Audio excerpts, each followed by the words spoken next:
I'm really excited today because we are going to be listening to every single boss theme. Well, this is all Remembrance boss themes, I should clarify. Ranking them from best to seemingly worst. How many in total? A lot. The criteria is, does it sound good? All right, we're going to start with the Regal Ancestor Spirit.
Can you hear me okay when I'm talking over this, by the way? Is it too loud or is it all right?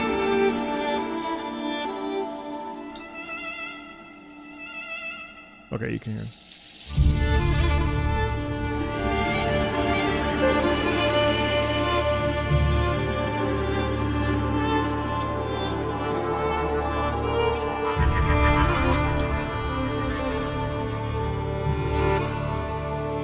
God, those violin slash viola resets there. Oh, it's so good.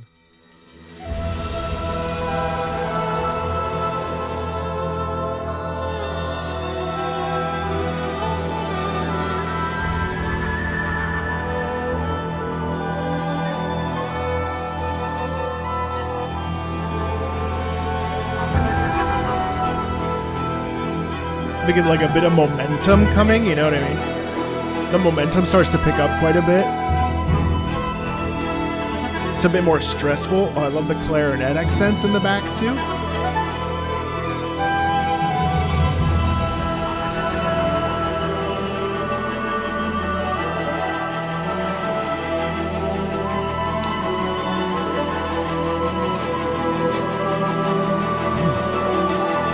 Listen to the way that the strings are moving up and down.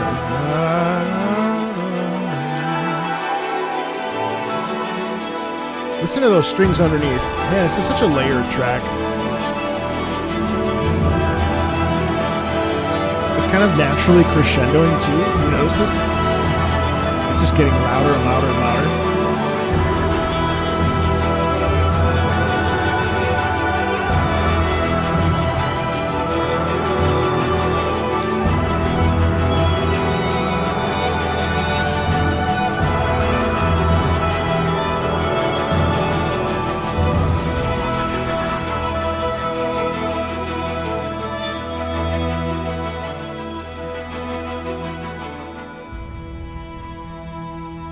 In a lot of ways, at first I was thinking to myself like, ooh, I think I might put this more like at a C because I'm trying to be pretty harsh because there's so many tracks and I want this to be like a really like realistic list, and obviously all of them, it's all completely just for fun. But one of the things that I find most interesting about this piece, now I've known this piece now for about 2 years, and this was actually the first piece that I covered on the YouTube channel, which is pretty wild. One of the things that I really don't like about the first half is how disjointed it feels, but it's really interesting because let's look at it with context first. So the disjointedness actually to me is so genius because the disjointed quality of the first half to me represents the broken skeletal remains of the Regal Ancestor spirit. To me, that's really cool. On the flip side, when the second half comes in, don't you hear how like we basically have doubling in the strings? What else do we have? We have the wonderful coloration above the string, but the strings and the chorus sort of guiding it are the thing that really makes it really interesting. I think it's a very special piece. I'm going to put it at a B.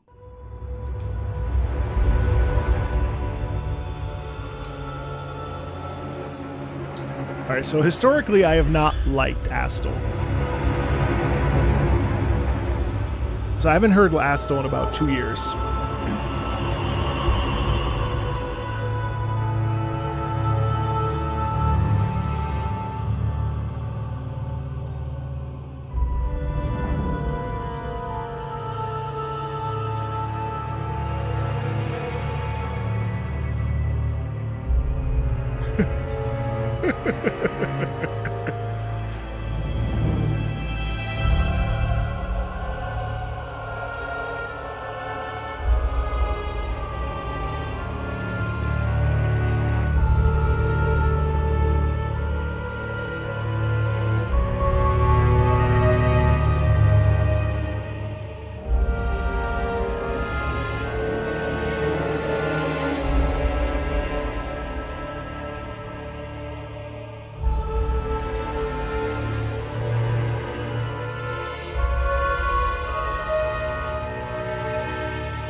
There's a lot of unison movement.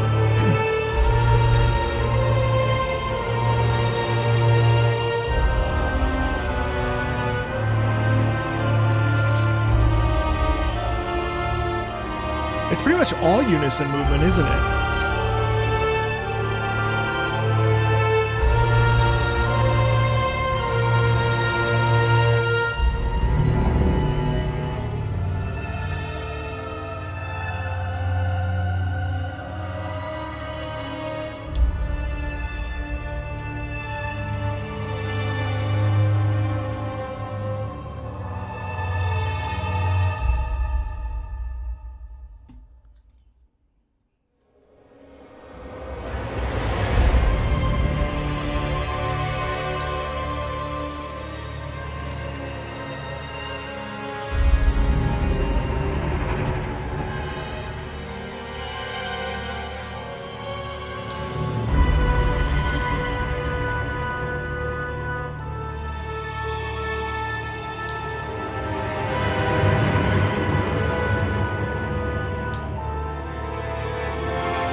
So the brass there is actually really interesting.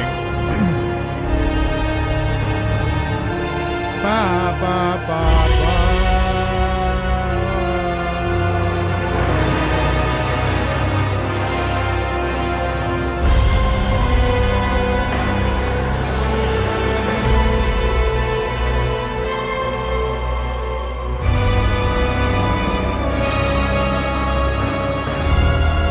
So these are literally just like half notes as we ascend.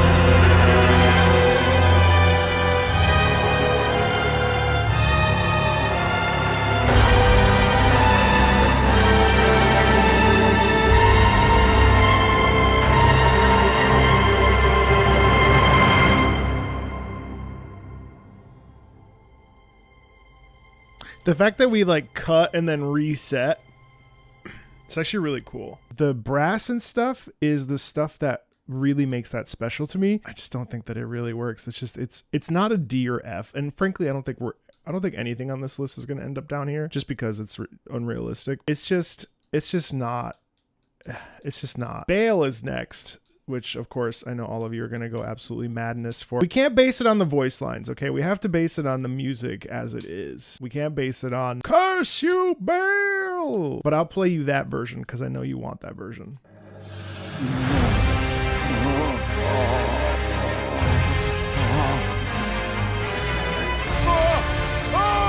Remember the music, not the words. Thanks, Lane. The music. Pain.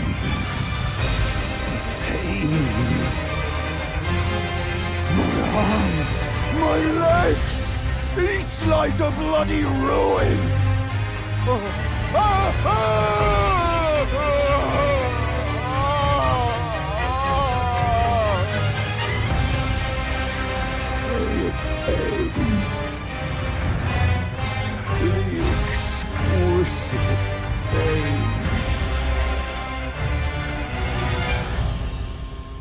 Bayle! Vile Bayle! Oh, terror incarnate! There is life in me yet! I will soon feast upon your heart! Mark my words! You too shall know fear!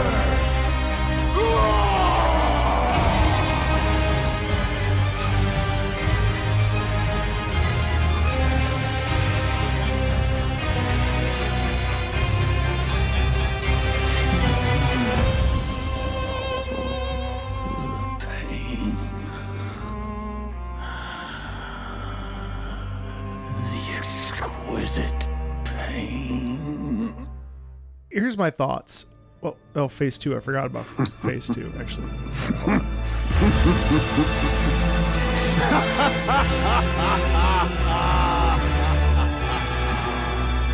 Egon.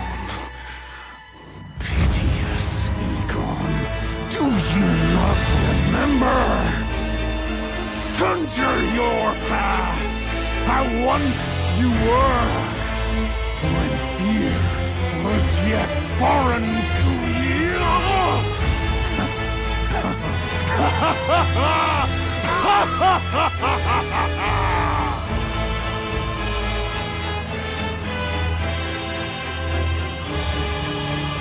Curse you, Bayle! I hereby vow you will rue this day. Behold, a true great warrior, and I, Egon, your fears made flesh. Solid of scale you might be, foul dragon, but I will riddle with holes your rotten hide.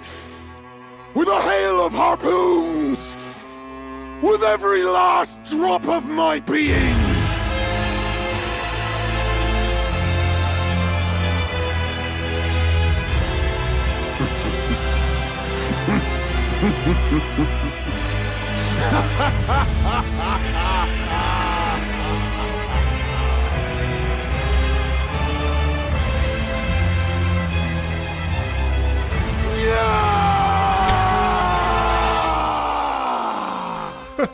Bayle the Dread! You shall haunt me no longer! I don't think it's a bad piece by any stretch of the imagination. However, if we're looking at it objectively speaking, it's very loud.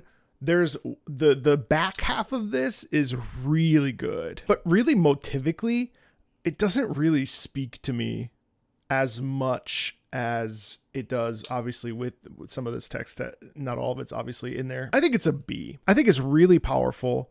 I think it's very intense. But do I think that Lich Dragon Fortissax is better? Yes. Do I think that, like, Placidusax is better? Yeah. Okay, hold on. I think Regal Ancestor Spirit is an A because it's so audaciously different. And I think that Bayle is a B for me personally. I would bump Regal because it's unique and fresh and super interesting. B for Bayle. Let's check out the old Warriors theme for Gaius.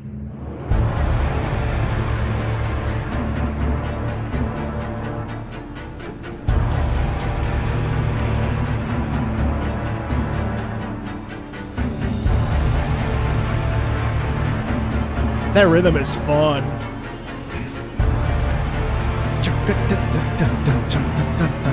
That's really cool, actually, guys.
That's it. It lacks a little bit. It's not bad. I like the percussiveness of it. It just sort of doesn't go anywhere. It's just like they just kind of put one together, right? And by comparison to the Remembrance bosses, it doesn't do really anything. Understandably, it does do something. You know, it makes you feel an emotion. It makes you feel that forward rhythm and all that other stuff. It doesn't really develop. It doesn't really like expand on itself. I feel kind of bad for it, but it's a C. It's a D for sure. Astel is very unique by comparison. If we're basing it on comparison's sake, for the bass soundtrack, Astel was an F. And as I've like sort of changed, and this is the cool thing that happens with music, by the way, I'm sure you know this, but like our tastes change all the time.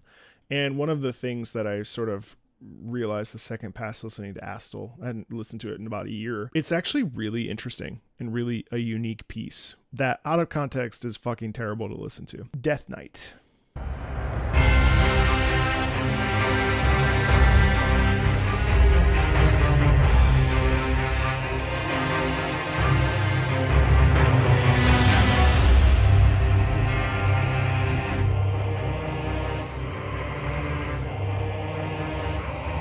Whoa, I've never heard this before.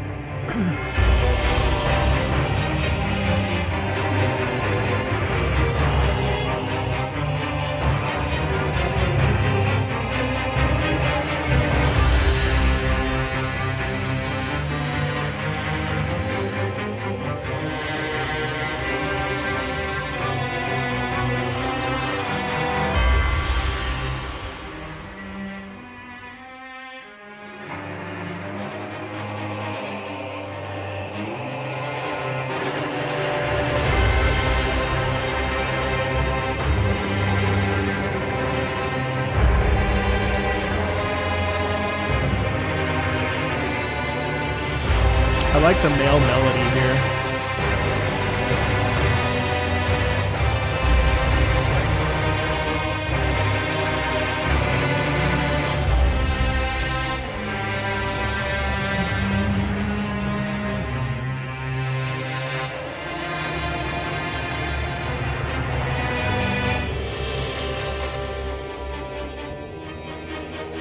That's so low. I wonder, I don't think these are real singers.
I don't know. There are parts that I like, but it really like it meandered quite a bit. It meanders a lot, and I don't feel like it really like does anything too profound. Like it's fine. I mean, it's a great piece, like fighting and stuff, but like if I'm really thinking about it, I don't think that lands well, see, if Astel was like, this feels weird to me because I don't think Astel's a B, but I don't think Death Knights is a C. It's like a C minus. It's definitely more engaging than Astel, but I also don't think it's as sort of, as the kids say, mid as these guys. So I guess I'll put it at a C. Dancing Lion.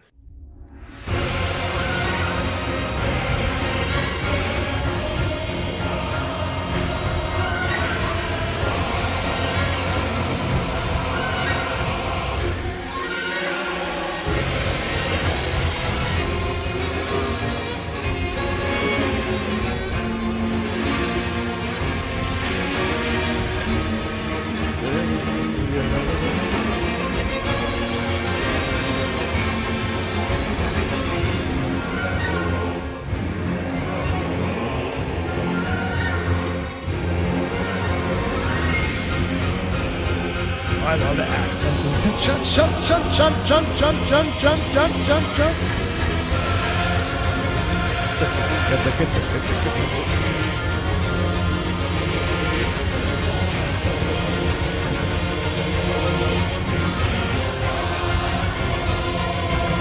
And then actually that's like a slow build.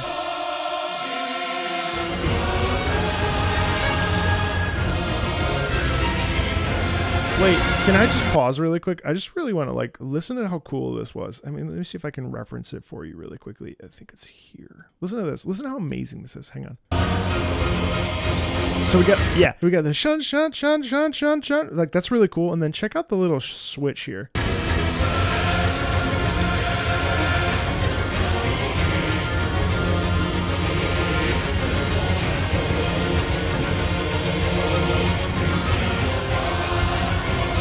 Right there. So the strings underneath, listen to this. You hear this? Listen to the strings underneath.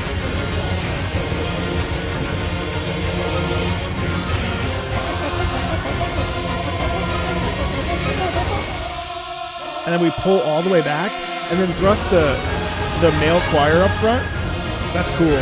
And then they stack on each other.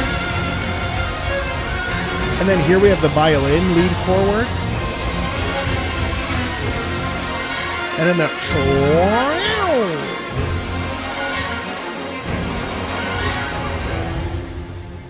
it's definitely very unique. It's a very cool track. It is special for sure. And then here too, there's the men driving home. Ha ya, ha ha, right?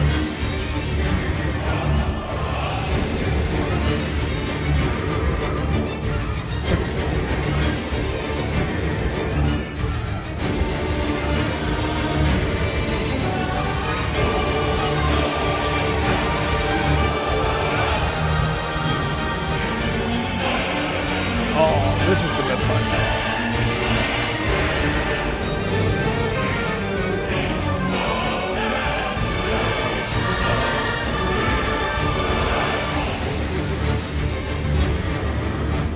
Wait. Oh God, that's so good. Wait, hold on.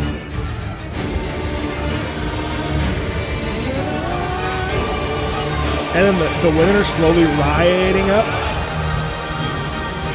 Right here is the shift. Right?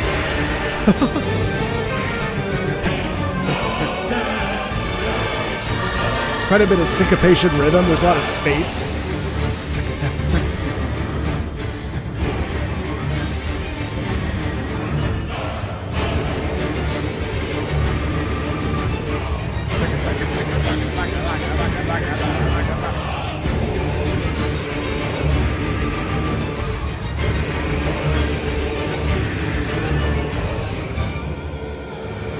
And then there's like random.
You know what's weird is that near the end, I actually got kind of emotional and almost wanted to cry because of how I feel like the only place where we get to go to release this sort of tension is like the gym. It feels like this, like a primal thing that goes beyond like the sort of structures that we have in place as a society.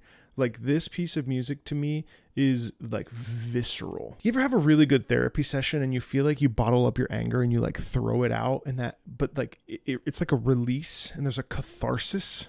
You know what I mean? That's the feeling I'm describing, where I feel like a man when I listen to that, or when I like want to move to it. You know what I mean? I feel kind of stupid saying this, but you know what I'm saying? Like, so to me, and this is the second time I've heard, the third time I've heard it and really paying attention to all the little things. It's an amazing piece. I actually think that that's going to be S+ for me. So the next one doesn't have a theme, so we're going to skip it. Dragonkin Soldier. So let's just pretend that I did that one. Okay. Placidusax is next. It's been a minute since I've heard this one.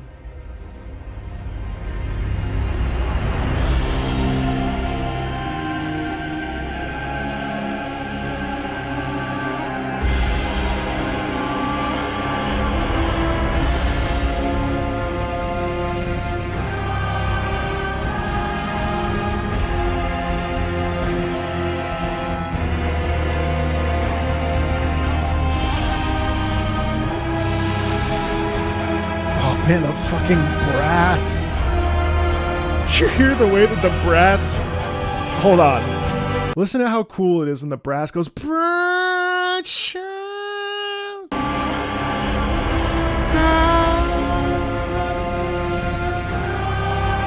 Like there's this like taffy almost. You know what I mean? Like... It's because it's moving. There too. Oh man. Oh man, I never heard that harmony before.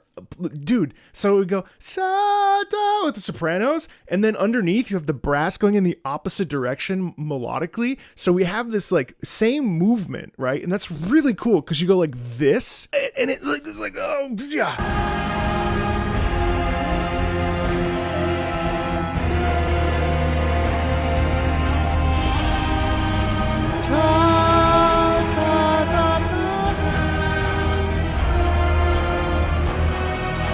Super chromatic, yes.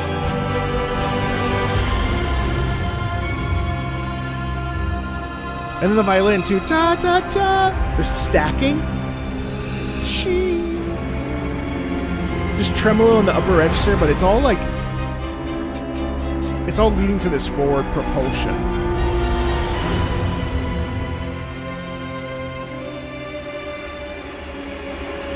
And then that's dissonant. There's a dissonant.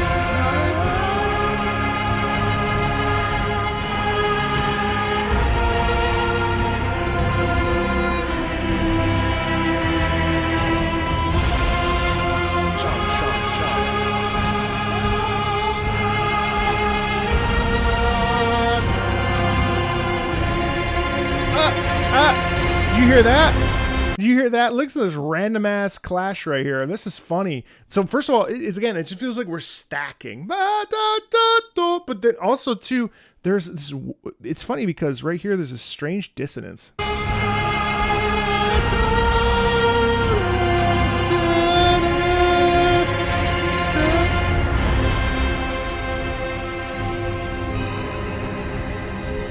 Tremolo. Swell, swell, swell, swell, swell, swell, swell.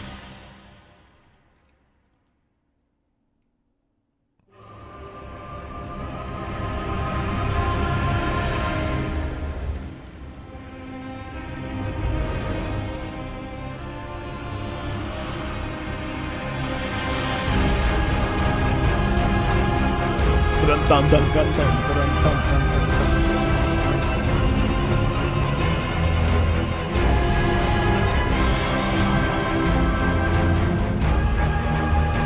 So I'd love to know what yours is actually, but my interpretation is to me that actually sounds like the wings. Like I was picturing wings, and that's something that, you know, for those of you that are really interested in active listening and discovering how to connect with music a little bit deeper, picturing things is a really cool thing that, like, just okay, well, this rhythm, I feel like it's a horse galloping. It's a big column of sound. It feels very tall, so he must be tall. Those are little clues to do the same thing that I do when I listen to these pieces for the first time. Think about like why the sounds are in the way that they are, right? And that was my job as an opera singer.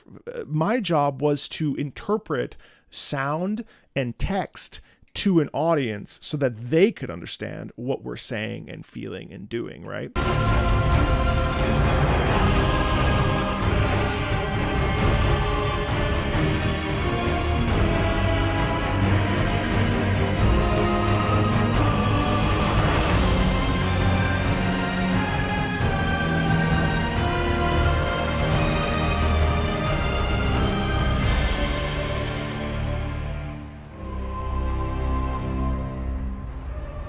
So like, why would it reset like that?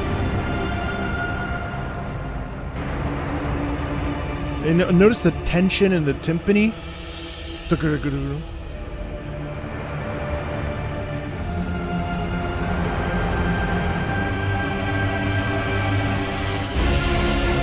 And then it resets.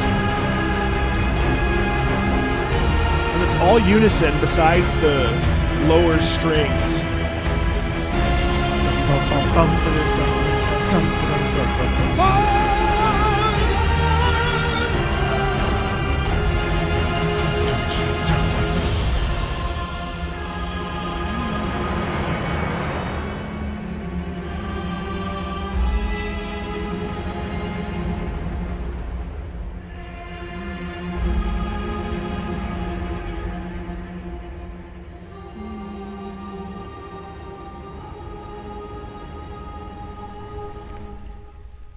What's also really neat there is that the way that we kind of pitter out with just the sopranos.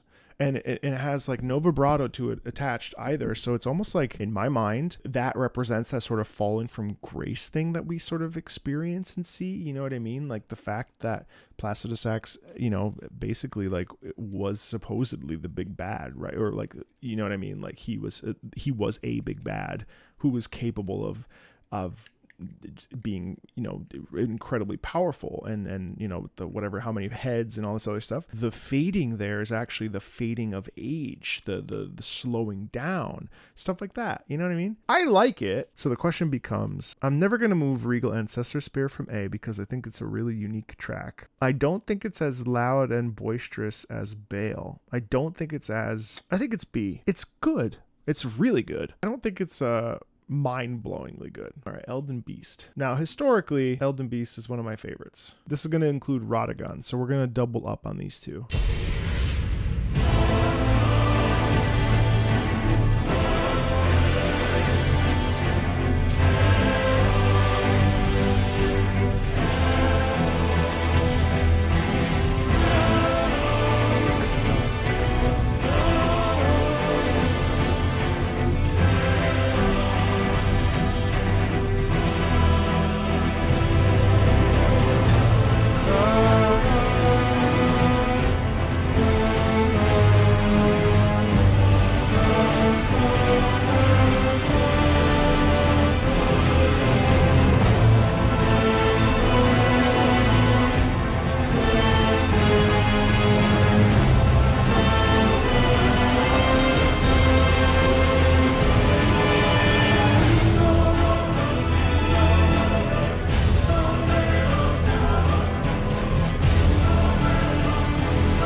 You know, in truth, I think that theme is the best theme in Elden Ring. That theme is the best theme in Elden Ring, in my opinion. My feelings on this theme have not changed since the first time I heard it. That theme is about the ever-present feeling of death and mourning and what it means and what it sounds like to grieve. I listened to this for the first time about a month after my dad died. This put to sound what it felt like to be suffering as much as I was in that post period of a life without a father. And this piece is there's an honesty in it. It's like, how the fuck do I pick up the pieces of my life? How do I navigate what this is? Contextually, I think it's also extremely interesting. I mean, this is so cool. Yes, at Dark Souls 3, we've got Plin Plon. Elden Beast, it's like, I love that the entire soundtrack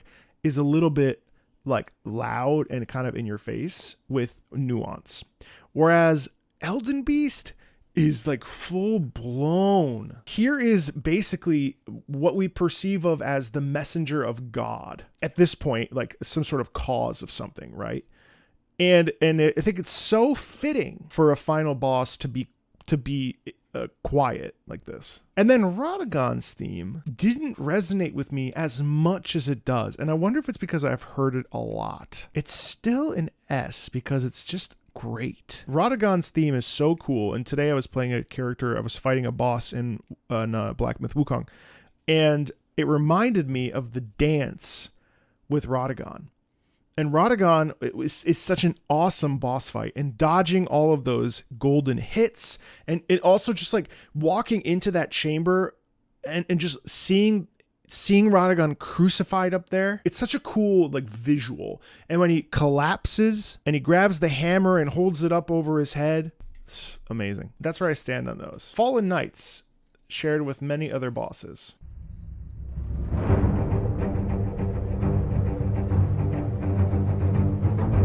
Yes, America. Yes, crucified America. Sorry, yes.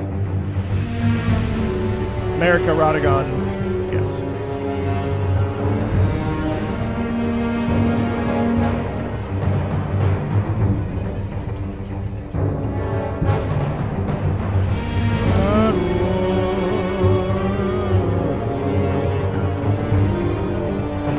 I like pictures at an exhibition.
It repeats the whole time. Hold on.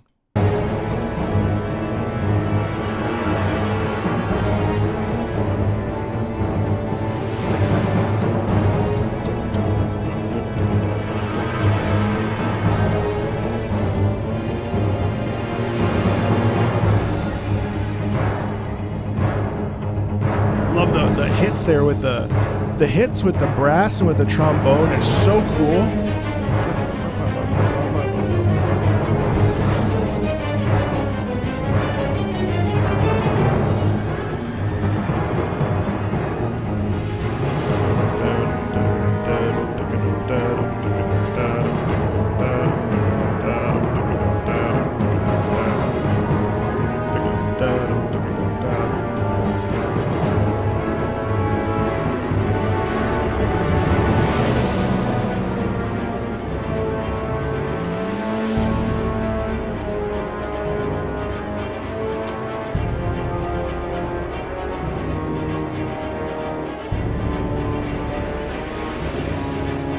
Fallen Knights theme.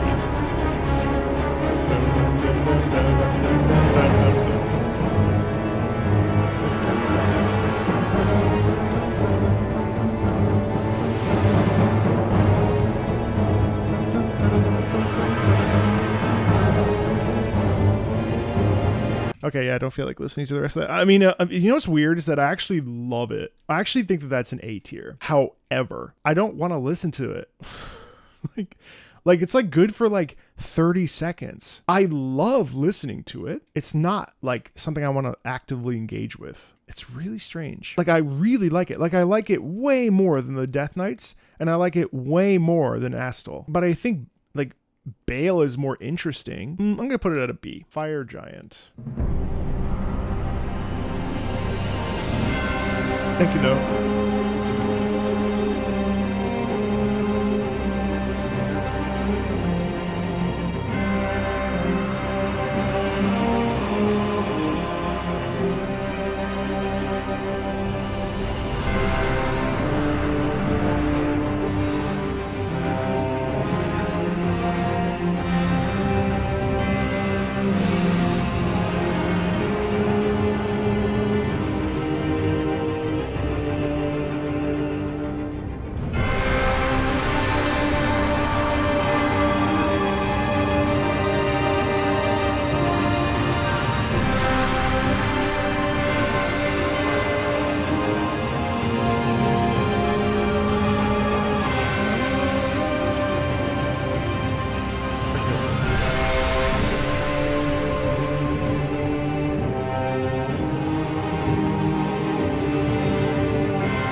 Percussion is sick.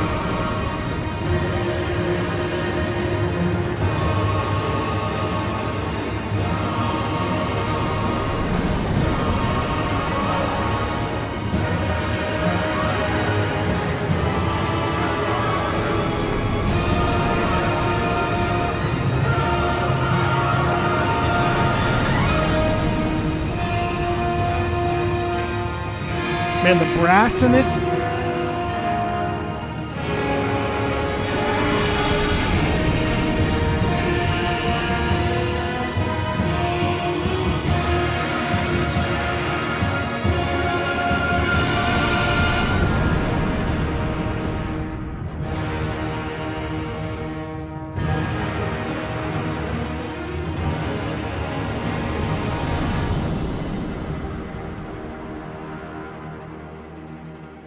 It's like so good, and yet ever so slightly misses the mark. It's very like vast.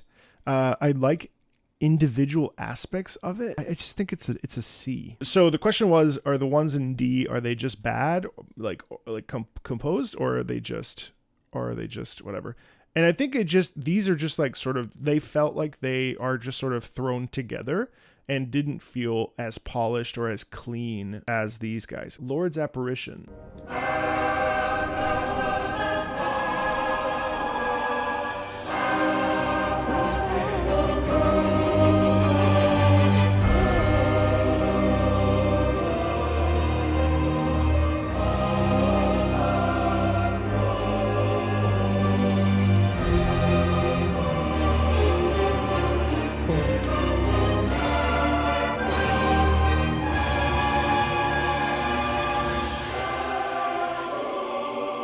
So much crunch.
The brass is cool as it goes augmented up into the...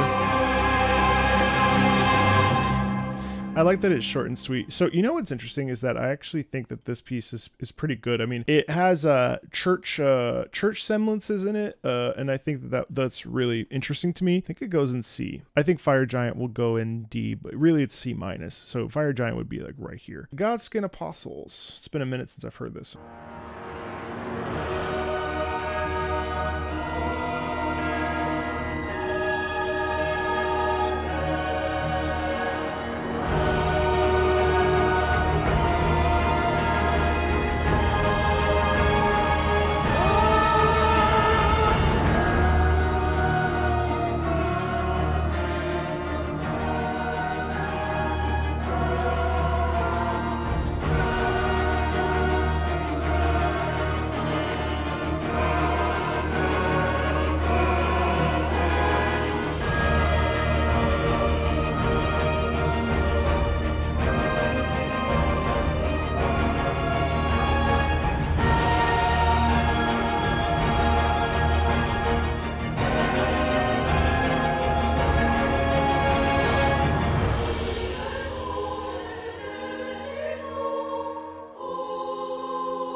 I forgot about the horns.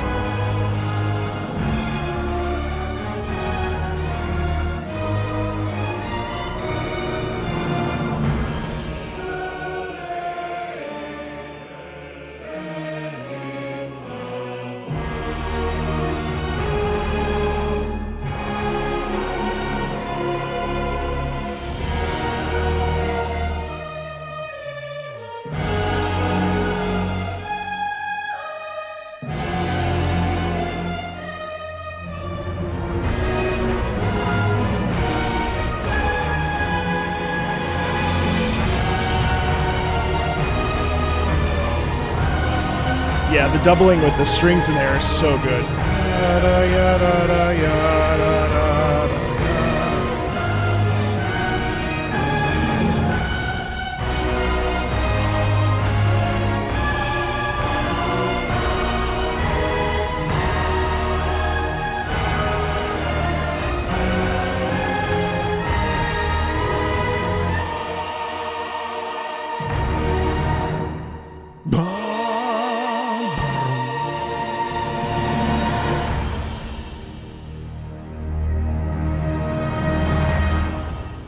So classical in the way it's presented to, which is really cool to me. My sentiment about this piece has not changed literally since I heard it. I think it's a really cool piece. I think it really like showcases the, like, let's look at the fact that like these guys literally are wearing the skin of gods on their backs. I said that they were essentially apostles ushering in the perspective of a god, right? Actually, this is really funny.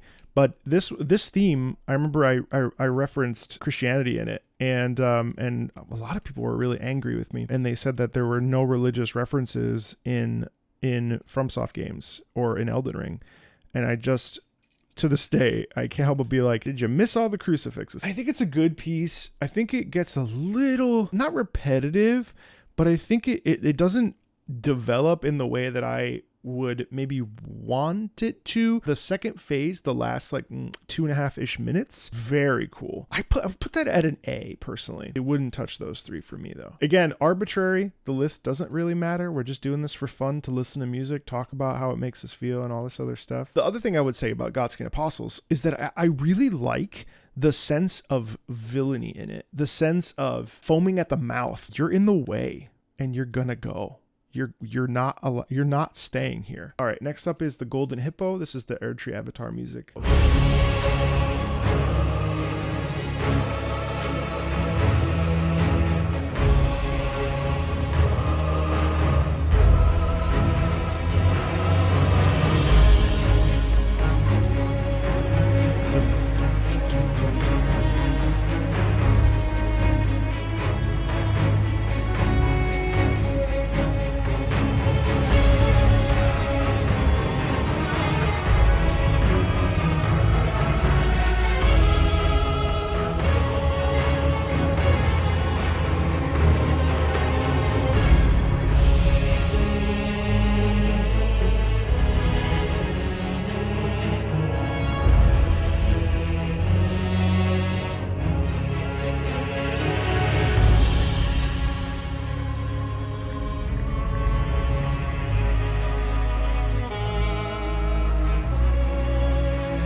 I like when they thrust the violins or the string instrument really front and center.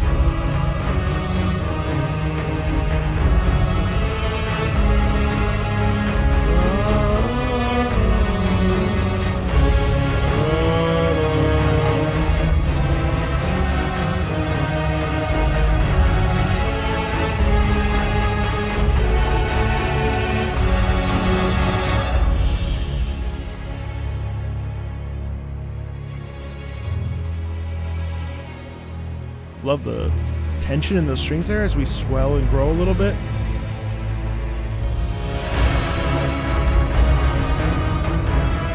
Picks up in tempo. We get to hit a little bit more of those timpani hits.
This is another one that I like genuinely kind of like, but especially with the strings, but ask me if I remember it. No, I don't. So that's going to go in. I'm moving Fire Giant up to C, and I'm moving that down to D. All right, Godfrey, the first Elden Lord, in the one of these videos that I've never made. I don't know why I never made the video for Godfrey.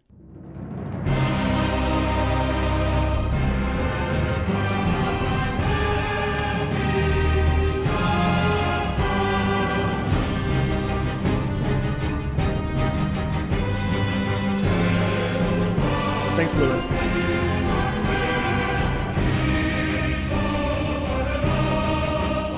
This video will be edited.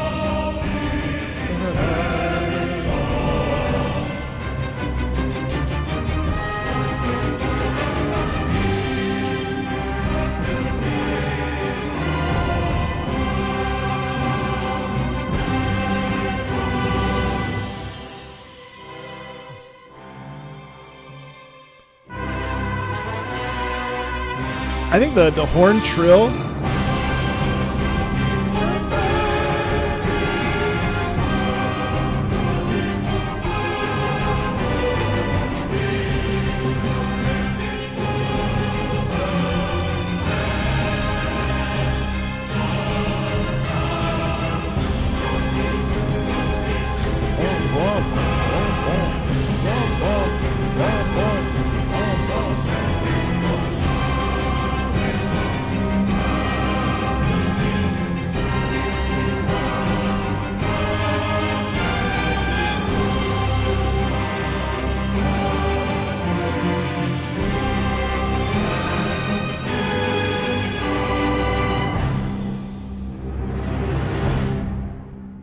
I like the horns in there. I don't know that I like this piece.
I want to like that so much. It just sounds like noise.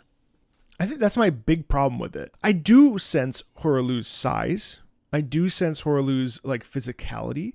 I do sense like a sort of blind rage. It's like it just kind of dumps out. I do like the drums, especially in the first when we sort of get the primal elements. Yeah, I'll put it at a C. Obviously, for the record, as a reminder, I don't know better than composers. I'm just a guy who used to sing opera professionally, that loves video game music, and we're all doing this for fun. Have your own opinion. I would expect you to.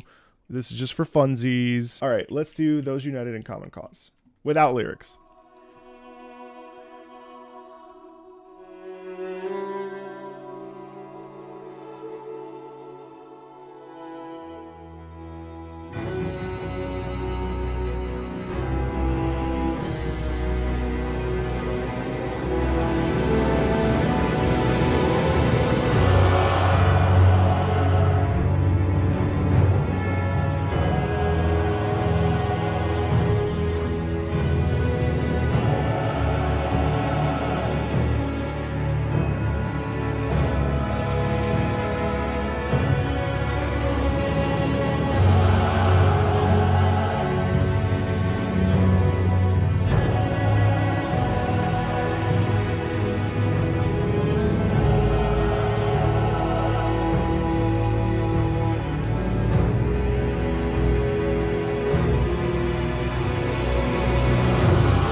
Guys, I think that's an S for me, and I'll explain why. One of the big reasons why this is so great to me is that it feels like one of the more cohesive songs that FromSoft, the team, has done. There's like a flow, even though it is fairly repetitive, and, you know, that's reason to dislike something like Godskin Apostles for me.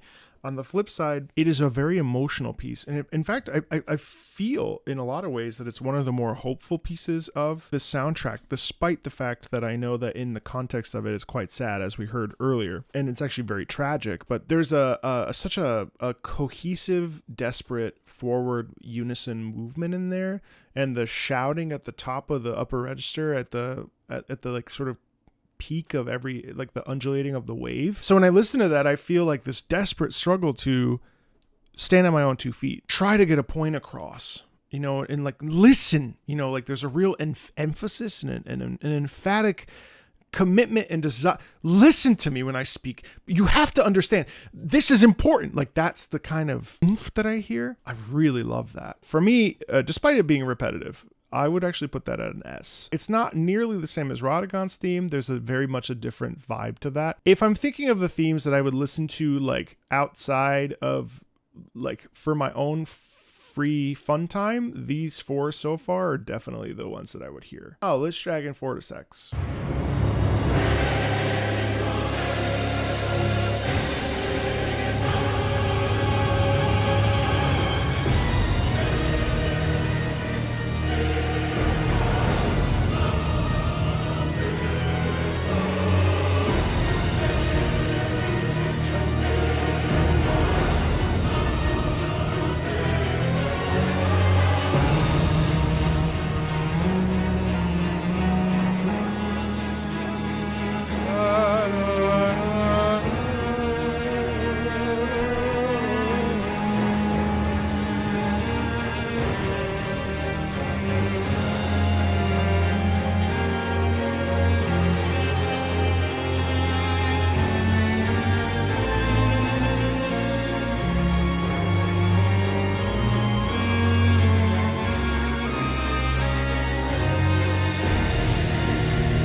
What?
So I absolutely hate how it ends. As a statement, I hate how it ends. It sort of abruptly ends. A couple different things. This one's actually kind of complicated because this used to be an easy S for me. As time has gone on, I've actually started to, and I've played this for other people as well. What I would say is it is loud. I think it's a really interesting piece, and I think it is like absolutely a modern sort of organ concerto type piece of music, which I think is very cool. It is sort of non-stop loud, which I think is a real detriment to it. The fight is really cool. For me, this is an A. I think that the organ licks and the back half are awesome. And I do think it's better than Placidusax and Bayle. It's really clean. It's really focused. It's really, like, I think it has a strong melodic identity, but I don't think it's as good. And I'm less likely to put it on now, like 2 years after hearing it for the first time. When I first heard it, I was like, what the fuck? Like, this is like mind-blowing, and it still is, but it's just, it blurs together because it's just sheer volume. Erdtree Knights.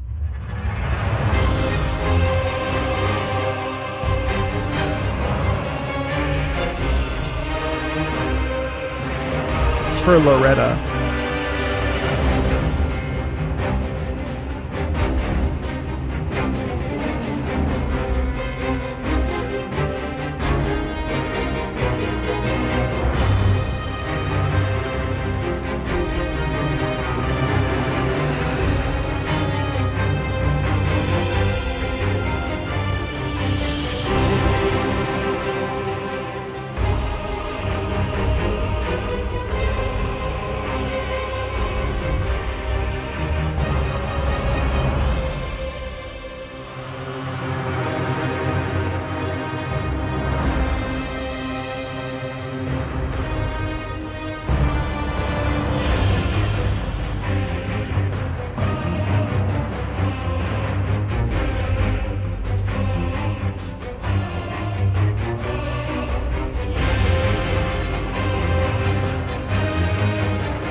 See, now we're going to start to get complicated because I can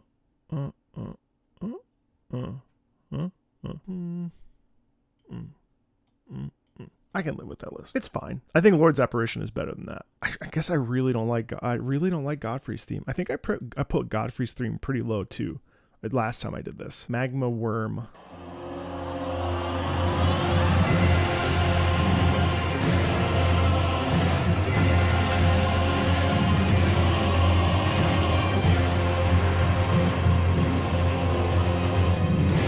I put Rellana what's her name? Loretta at a C.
I like this one too. Ooh, I gotta listen to this in a minute. The Beast Clergyman.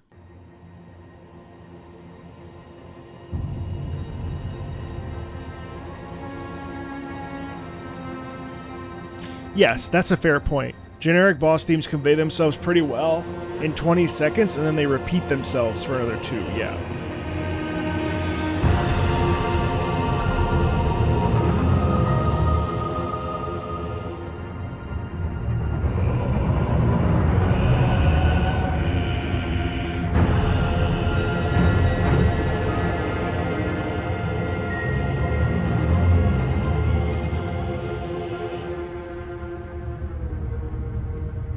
This is Beast Clergyman.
I love how nuanced it is.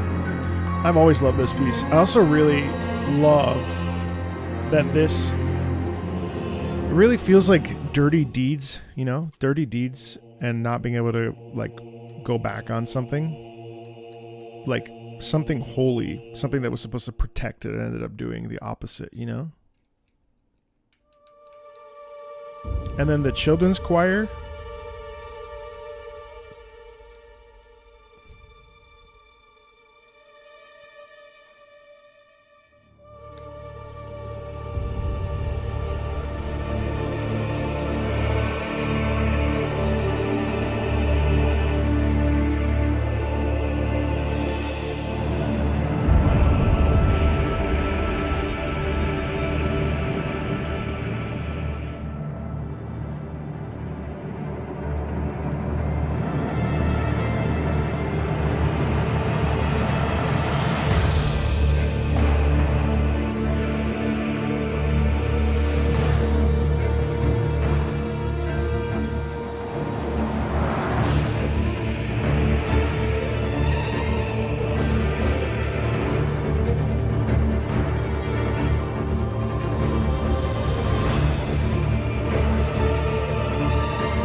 That's another one that's just exceptional. Oh, again, that's another one that like caught me off guard. I feel like almost overcome. And the reason why is because in phase 2, we really get this quality of there's just nothing left to give and broken and lost. For me, dramatically speaking, like from like just like the drama that comes through in the music, I think that is an S. I feel so much of the terrible, terrible stuff. Margit the Fell Omen.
Oh, the sliding string there.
I do love the ferocity of it very much. There's an unrelenting quality, especially in the strings. Bump up, yeah, bump up, yeah, bump up, bump up, bump. That kind of just constantly repeats. It's a B. It's a B for me. Messmer the Impaler.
I love the percussion in here so much.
Descending chaos, right? Claw.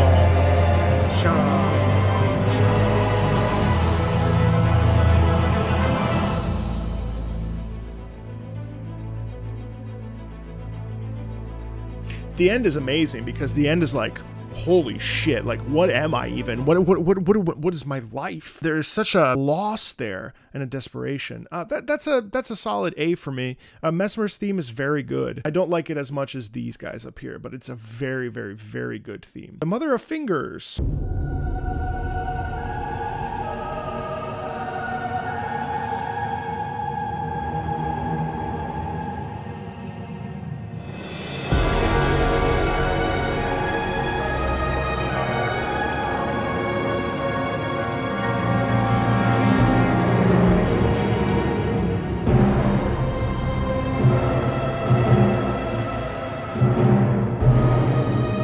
Timpani. So this is like way better than Astel, you know?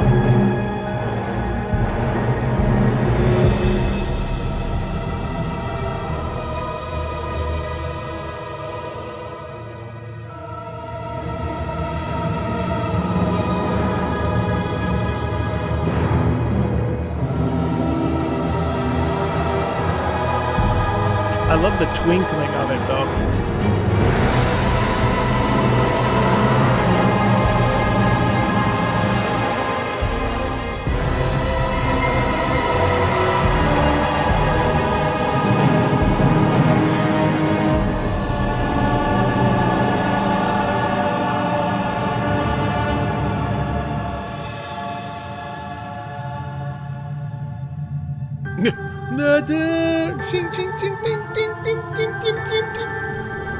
It's kind of funny, isn't it?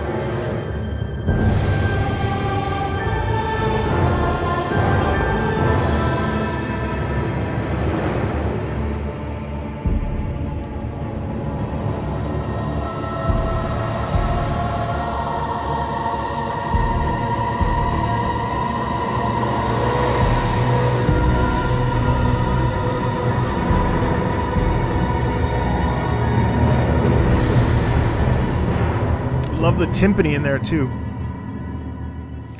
Here's 5 memberships as a gift from me.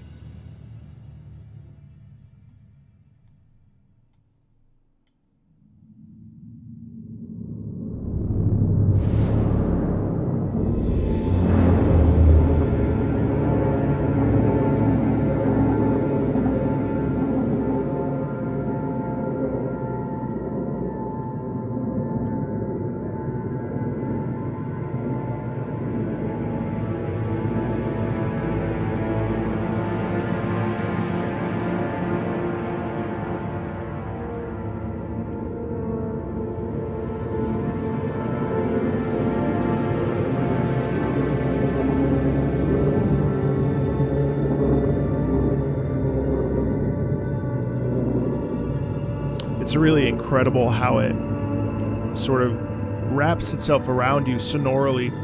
It makes you feel like you're essentially drowning, doesn't it? It's very oppressive, even with the light strings playing over top. There's nothing to latch on to, which is really neat.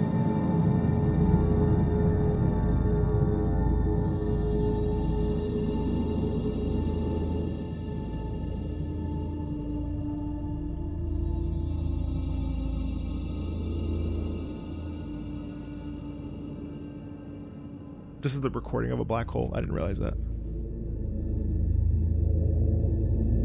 Damn.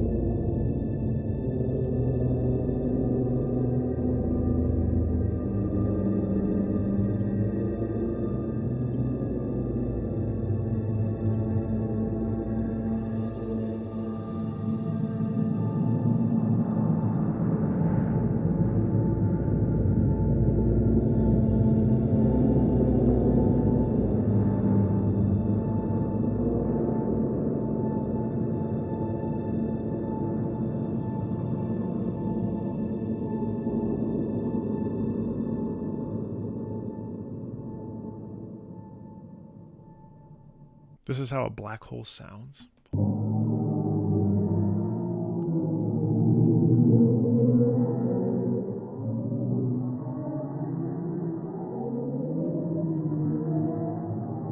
Holy shit.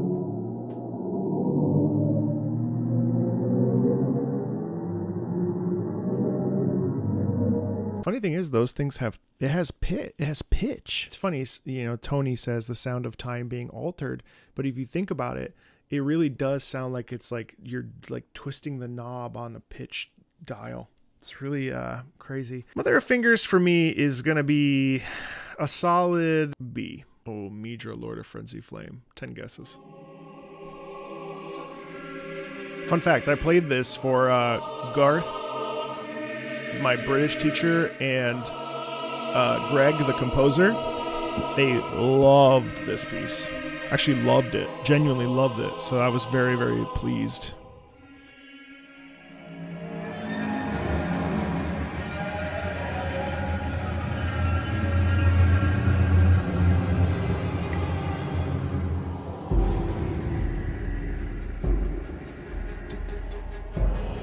You just like it because it's Bloodborne. Come on.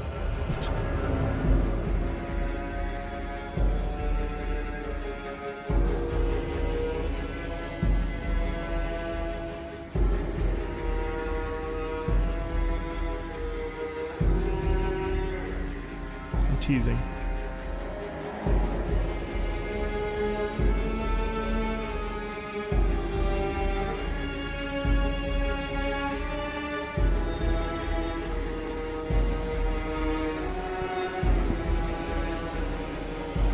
Yeah, Bamboo, it's next.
Womp, womp, womp, womp, womp. It's astounding.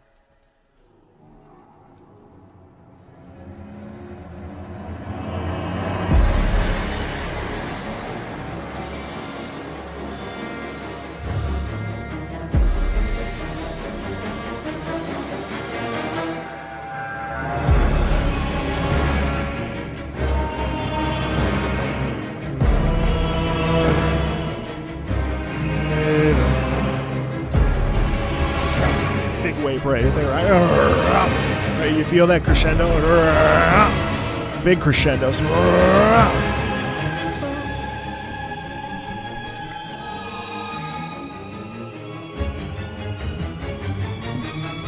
Sticking this motif in there is so cool too.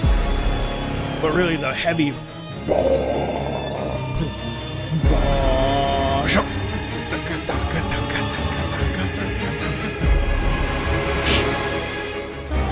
The tenors were already singing before, so that's cool too, because the tenors were already back there.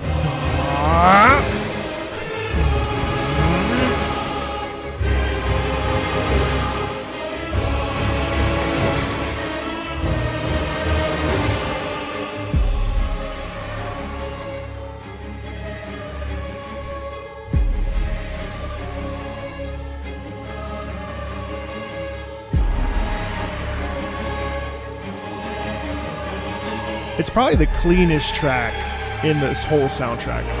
One of. The descent into madness, right?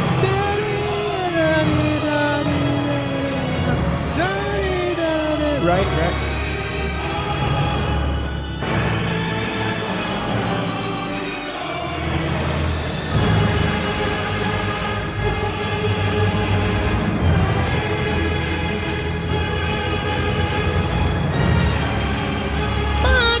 That's so high, by the way.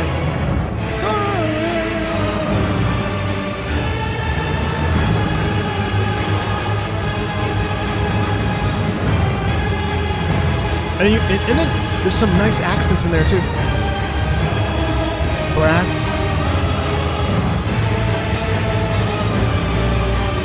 Kind of come together.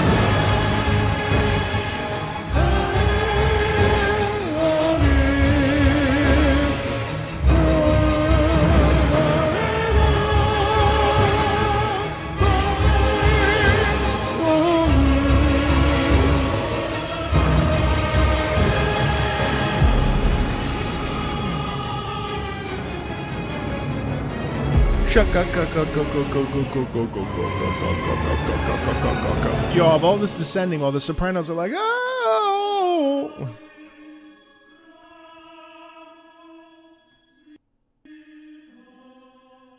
Same motivic idea ended just a cappella with the men, and it's hushed. It's kind of right at the front of the mouth. Fucking banger. That to me is an S+. Very, very happy to put that there. Let's go ahead, since the Mimic tier is next, let's pretend that the Mimic tier takes the form of Jori, the Elder Inquisitor. So the Mimic is the Elder Inquisitor. Buwampa, I did earlier in the stream. It'll be a separate video too.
Is there a phase 2?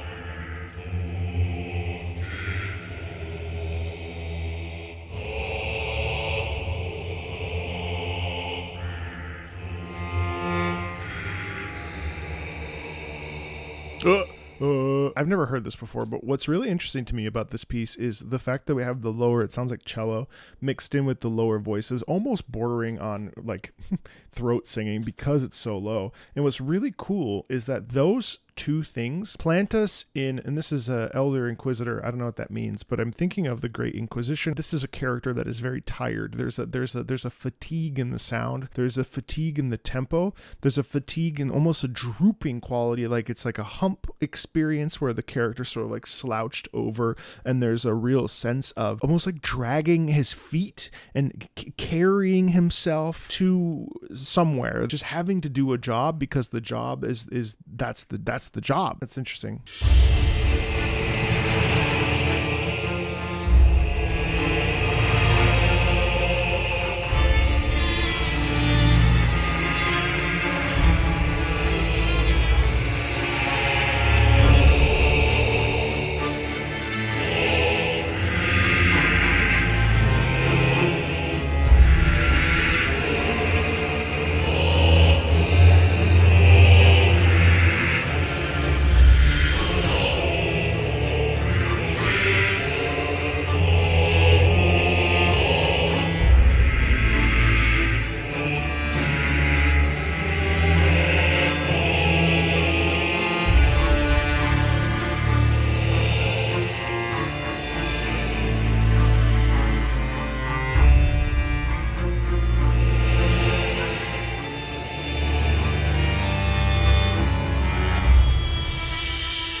Jori's sworn to duty then, sworn to responsibility.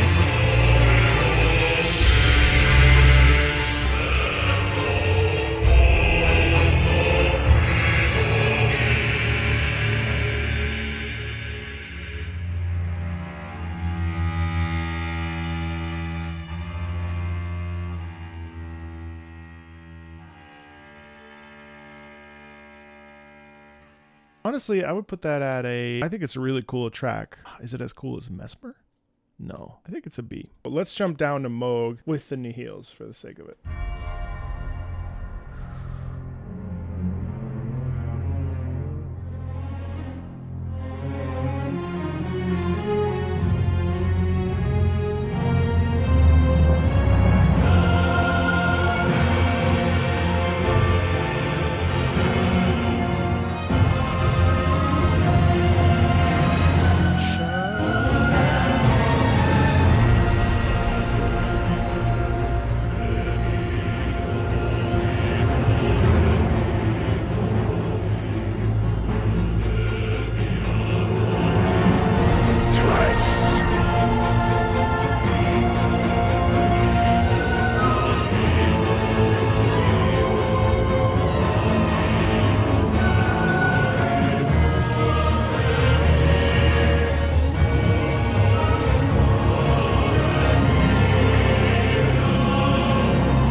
dynasty. You know, Mohg win. so a couple different things that really stand out to me in this piece still. Now, I haven't listened to that. It's been, I think the last time I listened to it was the last time I made a tier list. The harpsichord in there still to this day really just feels very right. When we think of harpsichord, what time period do we think of? We think of Baroque, we think of Bach, we think of early Mozart, well, Mozart in general. So to me, that expresses a soundscape of age, of decorum, very tight like outfits and leggings and pant legs rolled up and frills on the shirts, and there's an elegance about it. And I think if you want to dive into it, since Mohg is moving and floating around, there's a bit of a breeziness in Mohg that I think comes through really well with that harpsichord as well. Also, something pretty interesting, the second half of this, now understanding Mohg's like part to play in this, the back half of this and the descending men is a really interesting sound to me. And I think it actually represents a desire to move in a different direction, or the desperate qualities of not being able to control your own fate anymore. This is the cool thing about music, is that when we get added context, we can interpret different things. So there's like 3 different ways to interpret this theme now. If you want to just do it the first way could be he's evil, he's vicious, he's vile, he's look what he's done to America and so on and so forth. But the second way to interpret it would be, wow, he's broken. He's backed up against a corner and has no way out of this situation. And he's basically like been left to rot in a way that, I don't want to explain that. Essentially, like, to me, in my limited knowledge of things post DLC and stuff, like, it really does feel like he's almost trapped in a choice. So the descending men in that piece, especially because of the sort of open vowels and things, it feels like loss of control. And again, but that's completely my interpretation of it based on what I know about the lore and him being charmed and so on, and having no free will. Yes, thank you. So that's where I'm sitting on that. I think it's a really decadent piece. I think it's a really rich piece. And I also think that it's stacked from top to bottom. It's a very like heavy piece that continues to move. And I think the harpsichord, also to go back to it, the harpsichord is really unique in this particular track, and it does provide a bit of a respite, and it's a bit more interesting, where if the harpsichord wasn't in it, I think it would end up being a little bit shallow, or sounding a bit more shallow. I'm gonna put that in a solid A for me. It's very good. I wouldn't want to listen to it outside of the game or this experience, I would say. All right, so the next one is Promise Consort Radahn.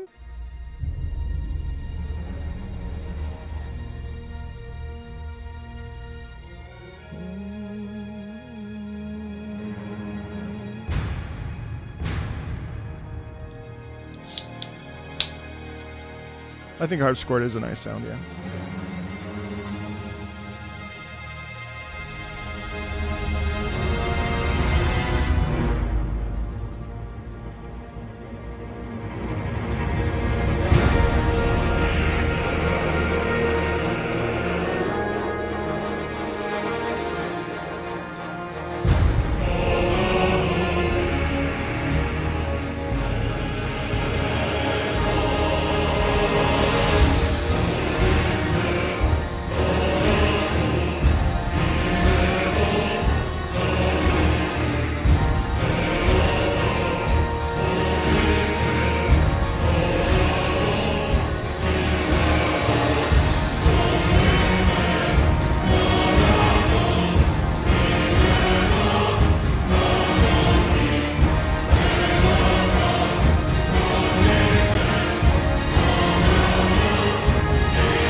I don't think, hold on, just to pause really quickly, I don't think that this is super reused. Like, there are elements of it that are reused, but actually this is a much, much stronger version of the, well, obviously of the Radahn theme. What it is it's a variation on a theme. It's not a rehash. It's absolutely not reused. And this would be absolutely a Wagnerian callback. And personally, I think it's actually a much, much stronger piece than Starscourge Radahn. But we'll get into that in a second.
This is the merge.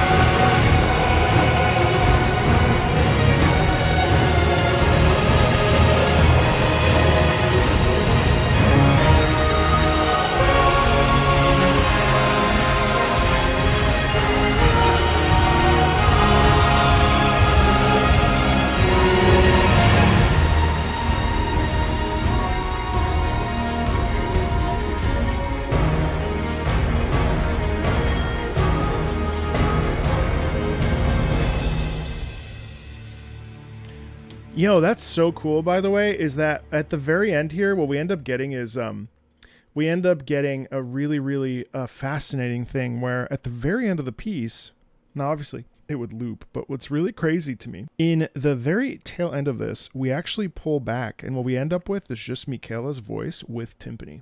And so we get like a neutered, it's really cool.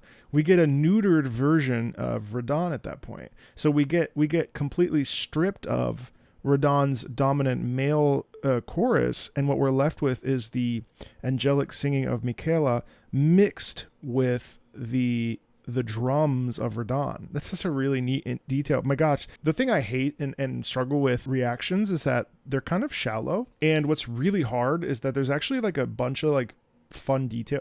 Like, you should sit down and you should listen to the music that you love like 50 times. I should do a series where I listen to XYZ game for 15 hours, or I listen to the XYZ track from XYZ game for 15 hours. This is what I discovered, because there is so much, there's so much little nuance to explore in here.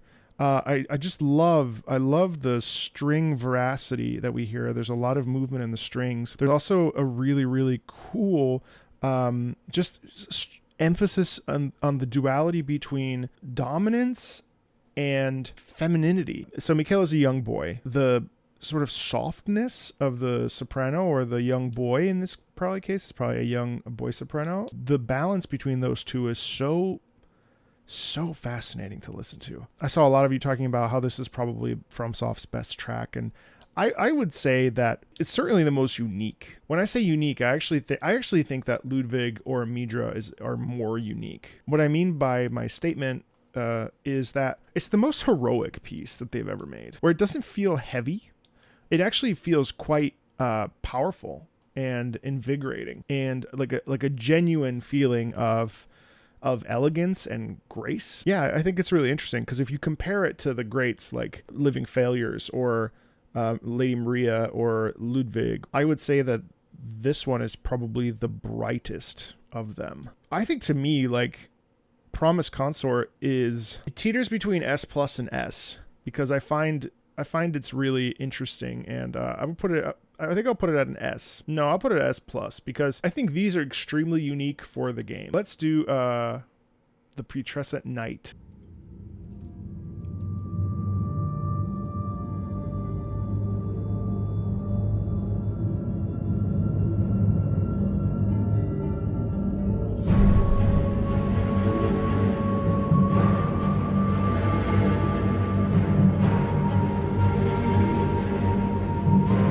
Can you hear the horse? Can you hear the horse? Wait. Let's do a teachable moment. Can you hear the horse in this? Can you hear the galloping of the strings? What do you think the light soprano in the background symbolizes right here?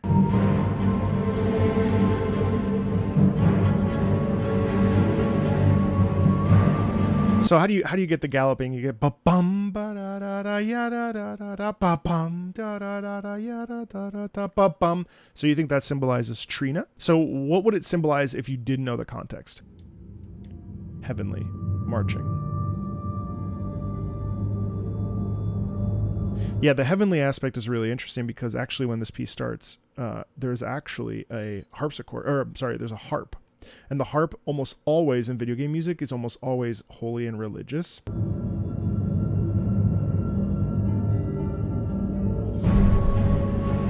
You hear how it's almost like the Putrescent Knight and the horse takes over, right? And the soprano is trying to fight her way into... You hear the strings are actually taking over the soprano?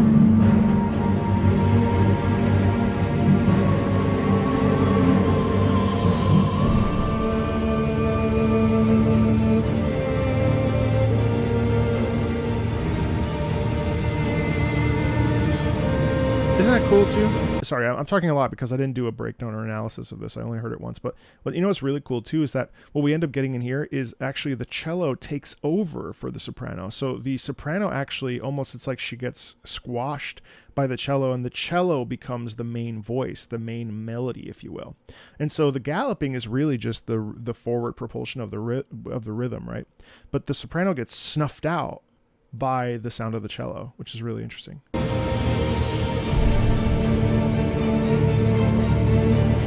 What a wonderful...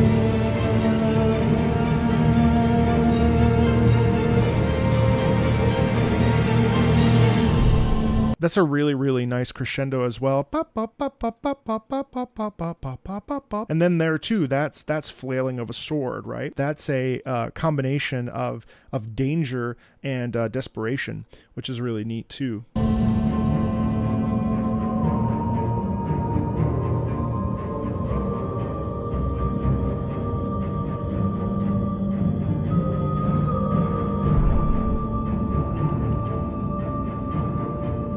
Thank you for the sub. Hold on one second.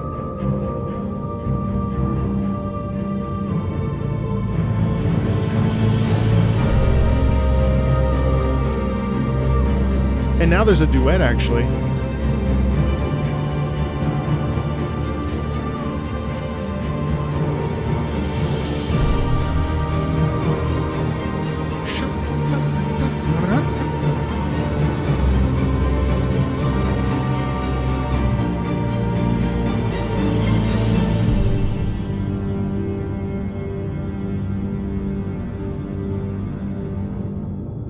And then the harp is back in. Notice how the harp is thrust first and thrust forward. And obviously we pick up in rhythm and in tempo.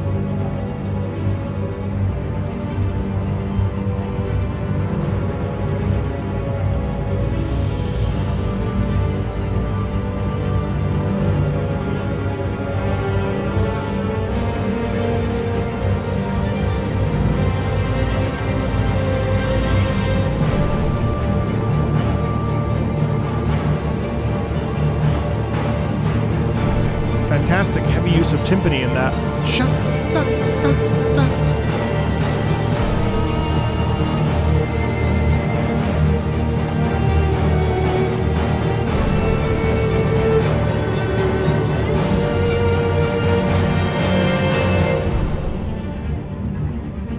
There's a twirling feeling in this, right?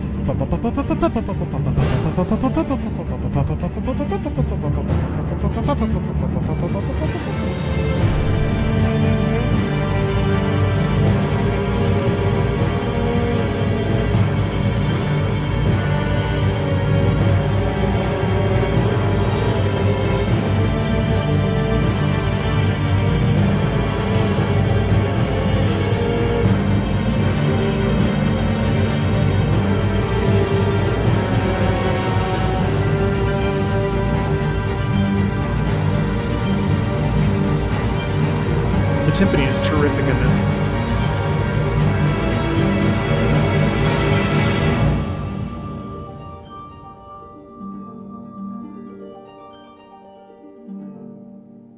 Yes, that's an S. It is a terrific piece, and I do think it's extremely underrated, extremely slept on. I actually think it might be the best piece in Elden Ring. The undulation of the harp, the vocals, the mixture of the cello and the vocals, it's not overly loud, it's not overly aggressive. It's a very, very, very delicate mixed with violence, and I love the sound of the spinning wheel. I love the sensation of feeling like slipping out of control. I love the feeling of not knowing how to navigate the path because it feels like you're being surrounded. I enjoy the gentle violence that occurs there, especially when we consider the use of the harp and the very, very light soprano. It's a very, very, very, very, very good piece. I like it as much as those, so I'll put it up top. The Red Wolf of Radagon.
Short and sweet. I mean, it's a cool theme because it's very jagged, very sharp. I wonder how you write a piece for a dog. Like, what is the, obviously Sif has like a pretty intense story, and I'm assuming that the Red Wolf of Radagon also has a lore entry or some sort of lore about it. So, but obviously sharp rhythms there. I know what the thing looks like, and I know that it jumps around a lot, and it's kind of ferocious with the sword in its mouth, and so on and so forth. But as far as the piece itself, it's fine. I mean, it does what it needs to do. I don't think it's anything wild or crazy. I'm gonna put that over at a D. It's fine. Rellana, the Twin Moon Knight.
When I really forgot phase 2.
I mean, it's a great piece. I didn't care for it the first time I heard it. I don't really care for it now either, but the virtuosic violin is really, really satisfying and cool. There's so much movement in this piece. A doubling of the chorus is really interesting because I think it actually represents, now obviously knowing a bit of the lore, I think it represents Rennala and Rellana, which is a really cool thing. Again, this is all interpretive. Like, none of this is based on fact or reality. It's all fiction and made up. But there is a doubling of the chorus at one point where the sopranos and the mezzos are very distinctly mixed together. The cello to me represents like a dissatisfaction The doubling rhythm, I think there's a lot of doubled rhythm in here. Obviously, it's all pretty fast. It symbolizes duty and responsibility. I really like the reference. So in this particular piece, the reference to Rellana is very subtle, but also quite nice. It's in there, but it's very like pushed in the background.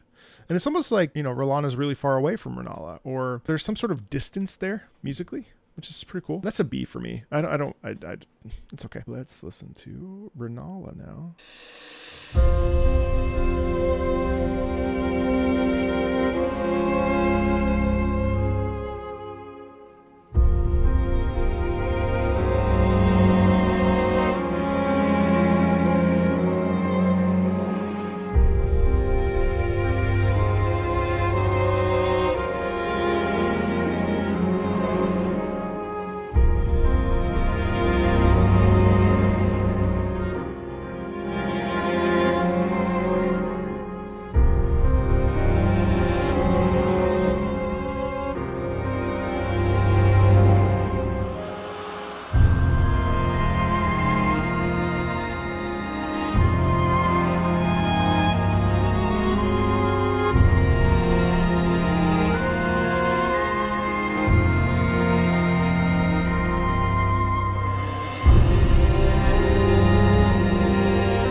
think we get caught up in a loop where we have to, if it's not like a banger or epic, then suddenly it's not a good piece of music. To me, this piece is actually way more interesting. Rennala's theme is actually way better than Rellana's theme, as an example. I think it's much more emotional, much more telling, much more passionate, and much more like really telling a story. You know, it doesn't have to be in your face at all times to be a good theme. Honestly, for me, it's right next to her sisters. I mean, I think that they're both really interesting, and I like that they're basically the yin and yang of each other. First half of Rennala's theme is exceptional and superior to her sister's theme. The problem is the back half of it. The second phase is sort of it progresses in a way that I don't really enjoy. It overstays. Yeah, it's a bit long. So I would put that at a B. C and below are basically themes that I don't really care for, or I find kind of lacking for myself. Erdtree Avatar.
I think 3 phases is pretty interesting. I think having it slowly decay musically is very interesting as well. So for me, I mean, I think like the natural story progression of this piece is quite interesting. I think it's well composed, of course, obviously.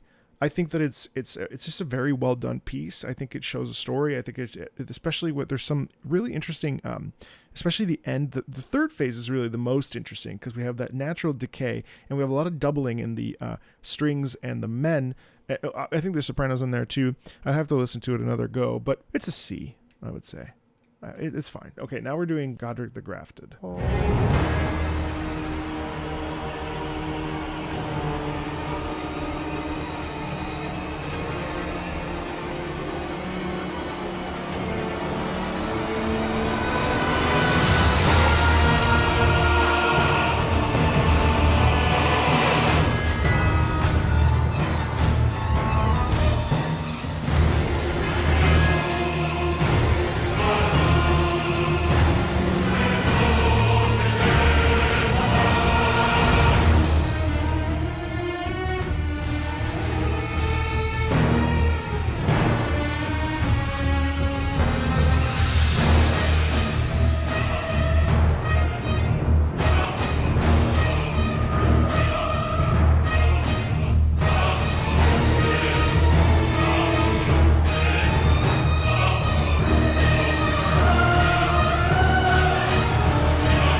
That's a lot better than I remember.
I love the off rhythm too.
You know, if I were ever to make a video called the most underrated track of Elden Ring, it would be, well, it would be two. It would be this, and it would be the Putrescent Knight, because this is actually incredibly interesting and also like incredibly diverse. Like, it doesn't just do the same thing all the time. It really feels well thought out. It really feels incredibly well developed, and it's really good.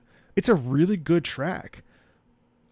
In fact, I should make that video, because you know that everybody forgets about Godric, including me. This particular track has so much in it. I think that's an S. I fucking love that. All right, now we're doing the Scarlet Rock Queens back to back.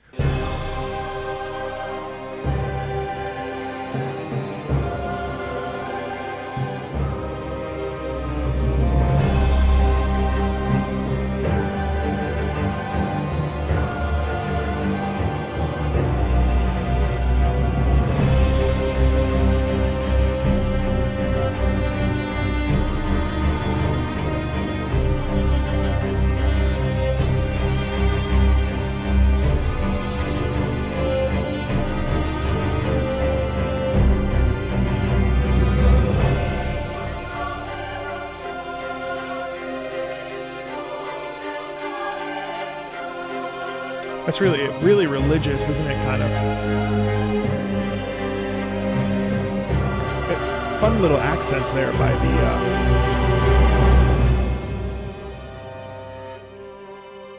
Fun little accents, too, with the organ, which you don't really see very often. That's really nice, isn't it? The cascading... the cascading strings there.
That's a nice motif right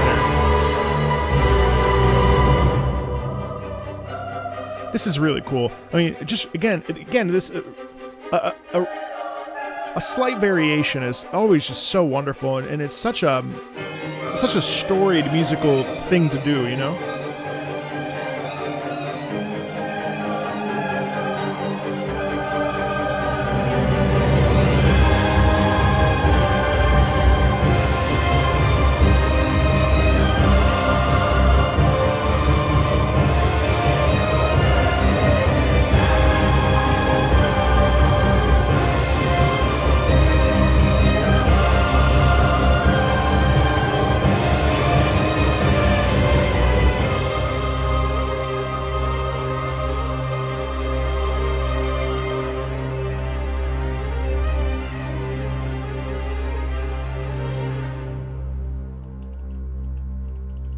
You know, I think if I'm looking at the experience of this outside of the story, right? And I think motivically speaking, I think that's a really interesting piece, especially the second half. I think the connection there musically is really, really cool, and I think extremely smart. It also helps because it's such a again, a traditional thing. Like, you're being exposed to classical music every single time you listen to this music. The musical concepts here, where we are borrowing and varying and changing and rehashing themes because of characters, the musical callbacks, these are in line with the classical music history and the classical music greats. Mostly opera when we think about Wagner. Wagner being the sort of father-ish of this style of reference, and whether it's a couple notes, whether it's an entire theme, whether it's a specific place, motifs are the nouns of the musical world and of the musical landscape. And it's a really cool thing that happens a lot in video games because of the storytelling element, which is not dissimilar to opera. But that's a nice theme, but that's a C for me. I'm sort of neutral on it. I don't think there's a lot to the piece if without the callback to Millennia.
Reading your comments.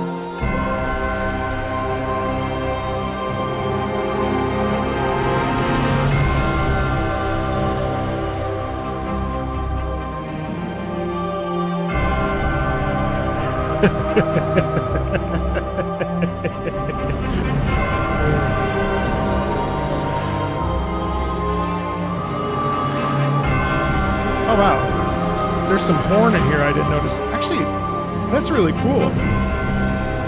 Hey, did you hear this? Listen to this. If you listen in the very background, this is why I like repeat listens. You actually get a really cool like horn press, like a brrr, brrr. That's actually really interesting, because maybe that's the only part of this first phase where we feel like she's actually like violent. That's cool. Hold on, let's rewind just a little bit right here.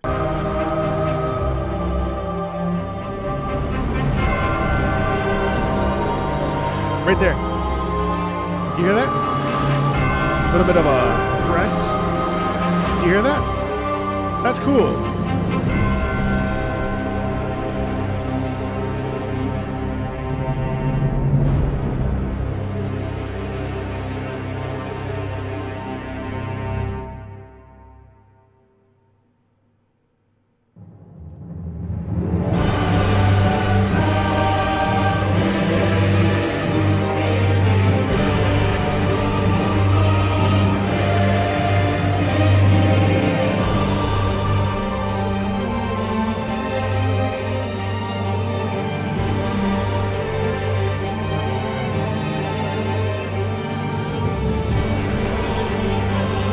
I really do like that lick right there.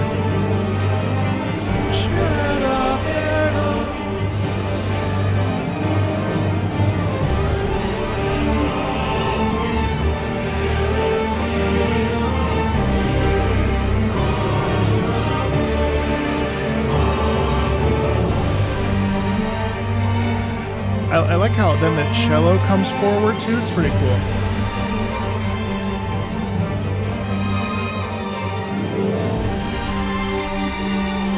The way that the strings kind of descend.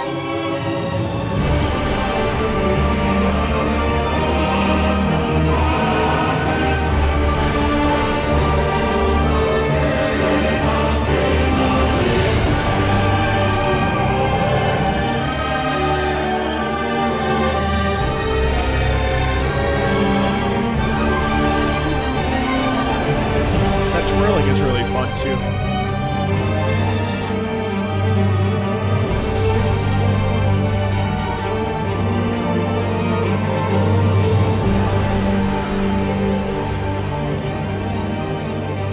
The twirling of there's twirling in there too. Can I just tell you? Can I just tell you what a funny juxtaposition it is for me here to be like trying to expound musical like insights. Now I'm no like, I mean, I have a decade of experience, but like I'm over here trying to expound like trying to like teachable moments or like things that I notice or whatever. And it's really funny doing all that and having this like serious hat on and then seeing all of you be like mid. I think Millennia's theme is really interesting because on the surface, it really doesn't do all that much. Like if we just like listen to it very, very basically, it just kind of is sustained and it's a sustained mood, right? And it's sort of like there. I don't think it's bad, but it's just, it's sort of present. But if we really start to dig into like the role that this music plays, the first half especially is very poised, very, very gathered, very present, very very slow. When we then shift into phase 2 is cool because phase 2 is when we peel back all of the layers and we are present in a new form, in a new intensity of that. Even that, like on a very macro meatball scale. Also, people keep calling me Macro. It's Marco, by the way. This happens all the time online. I don't know why. Sometimes I'd be like in a Call of Duty lobby and someone would be like, Macro Meatball. And I'd be like, why? So on a macro scale, that's as generic as you can get in terms of musical discussion. For phase 1, controlled, phase 2, unleashed, right? But then even in between those macro aspects, we get micro aspects. And the micro aspects are the interesting part, which is why you would go watch a person talk about this piece, right? Because the micro is actually where all the juicy little details are, the juicy little meatballs. And so I would encourage you also when you're listening to these pieces, even with me, think again outside of the fight. Think about like when you listen to that together here without all the stuff. Like obviously I remember Millennia the fight 6 hours, but let's take that and next time you listen to this on your own, try to think about what you like about both phases, like in the little details. What do you hear? Do you hear that thing go brrr? Do you feel this? You know what I mean? That's a B. All right, Morgott, the Omen King.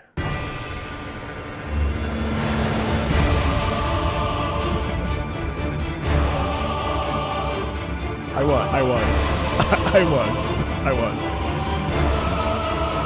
That 10-year-old video was not me.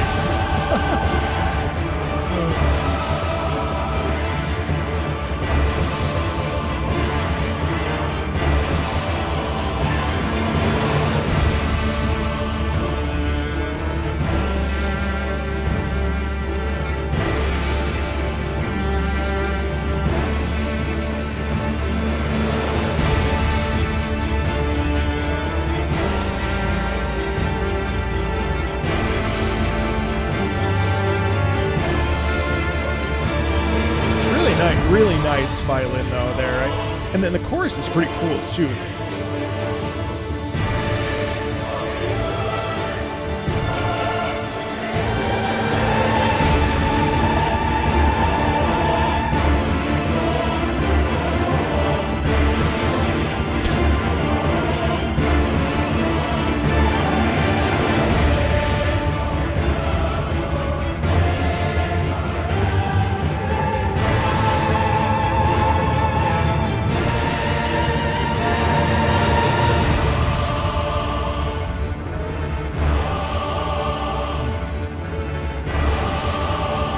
The tremolo in the cello in the bass and the tremolo is pretty cool.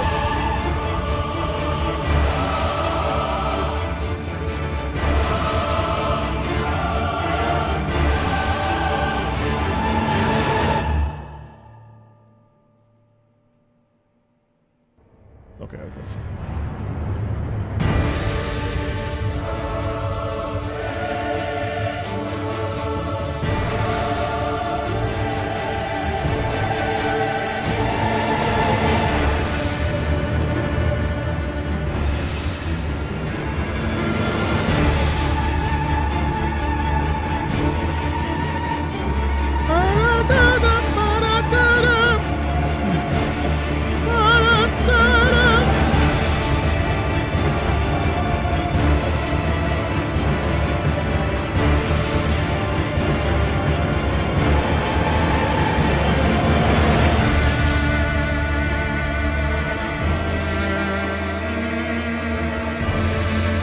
Cello is a very lost. A bit of just like half steps and stuff. Also, the chant is really interesting too.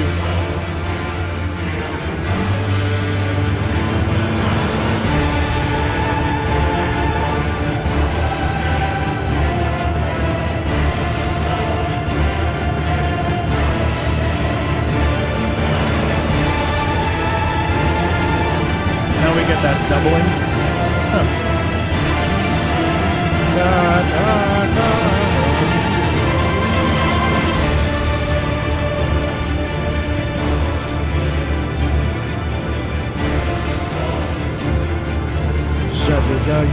We're actually getting a lot of that in there.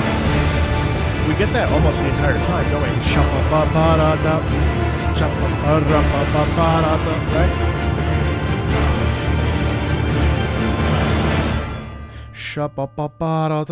Isn't that cool? That's pretty much the dominant theme there. And I wonder, like, let's look at it from a lore perspective. Like, that happens a lot. It happens in the cello. It happens in the or the bass. I can't super tell. It's like the lower end of the cello or the upper end of the bass.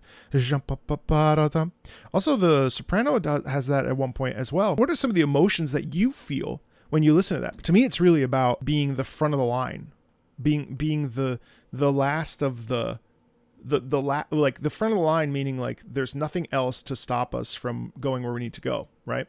So like what is that sound to you? To me, it really does feel like this ends here and now, but I'm terrified at the same time, right? All right, let's listen to Starscourge Radahn.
snare in here is so good.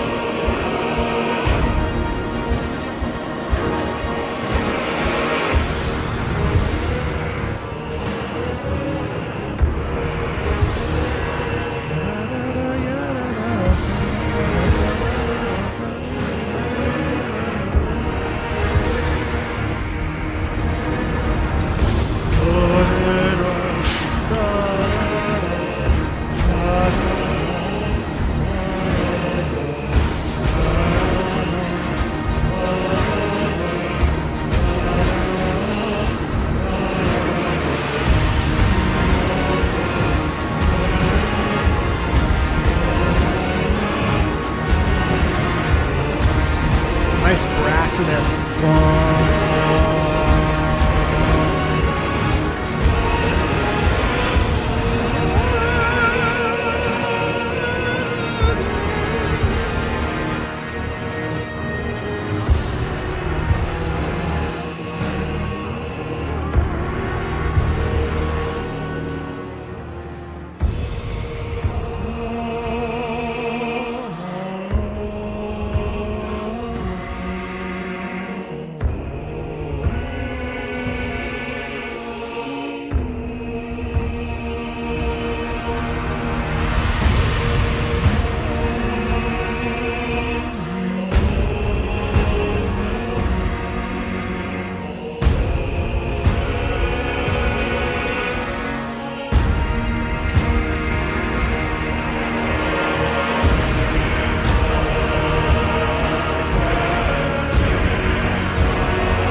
And then the call back to it.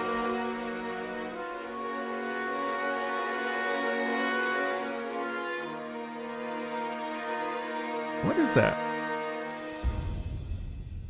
A French horn? No, I don't know what that is. Damn, that is 6 minutes already? You know, this piece is structured so well. That is the fastest 6 minutes. 6 minutes is a long fucking soundtrack, gang. Like 6 minutes is a long song. And that flies by both times. And I think it's because the two themes are extremely distinct. It's so good. It really, really, really hits the nail on the head with how it wants us to feel. And I think it's a really fun and intense piece that also is very lush and full, and the male choir in there especially, my god, it dominates it in such a wonderful way. So the question now becomes, do I like it as much or more than the Promised Consort? The back half is phenomenal, and yeah, I think that's an S+. I think these are the most iconic pieces of this soundtrack for sure, the ones that are the most unique to me, the ones that are the most interesting, and basically like it's a no-brainer to put them here. If I recall correctly, I really like Ricard's theme. Let's see. God, Devouring Serpent.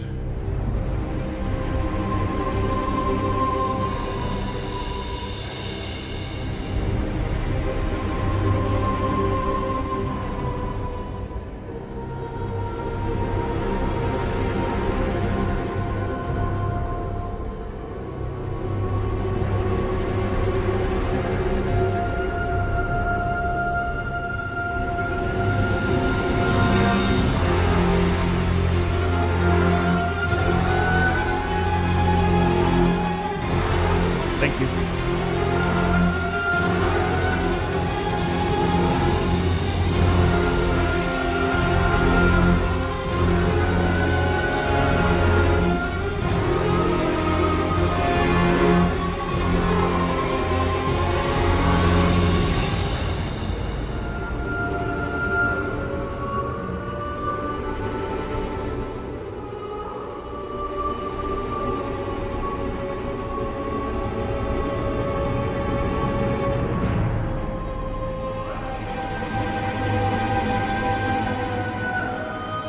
Tremolo is fantastic.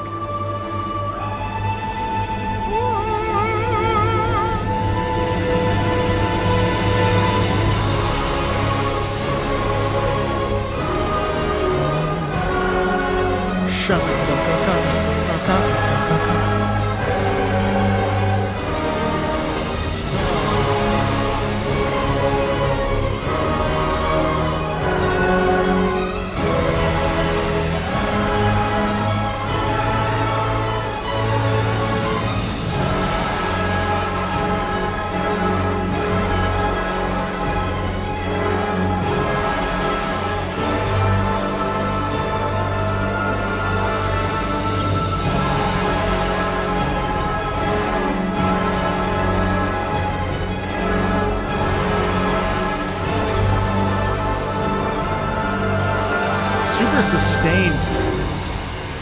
Shadow.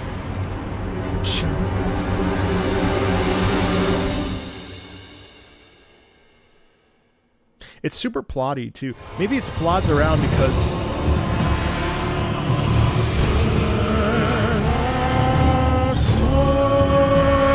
really nice dissonance there. It goes sharp. Whoa.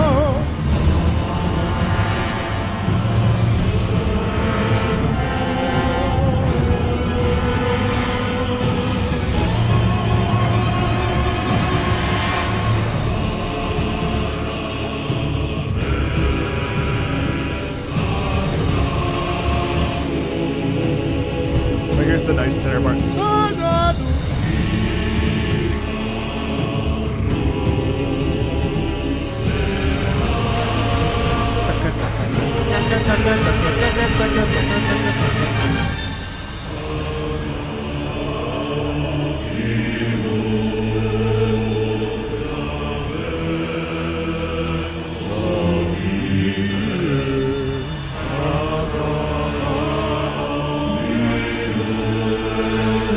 They're calling and responding it, which is cool.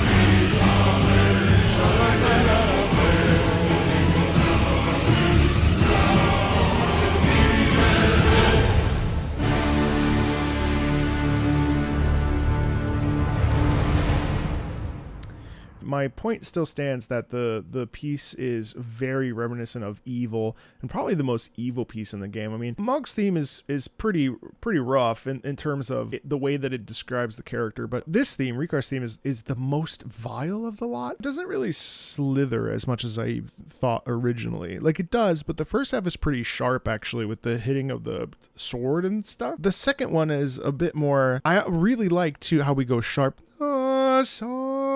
That little musical gesture there, which is really interesting to me, and really, I think it adds a little bit of spice to it. I also really like when we go ba da da ba da da da da do do. That's really cool to me as well. I think that's a B. I want to do one thing because I want to listen to Godfrey again, because people were incensed that it was so low at a C. So I just want to give it another shot here.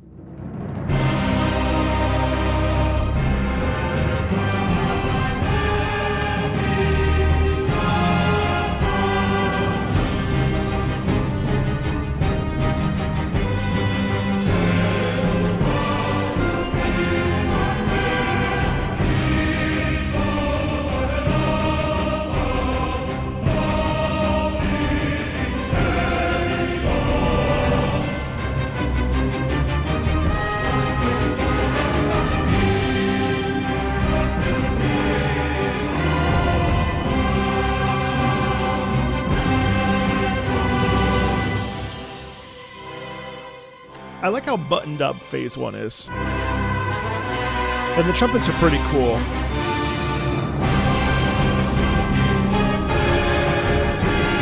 Sharp rhythm. Sharp dun dun sharp sharp.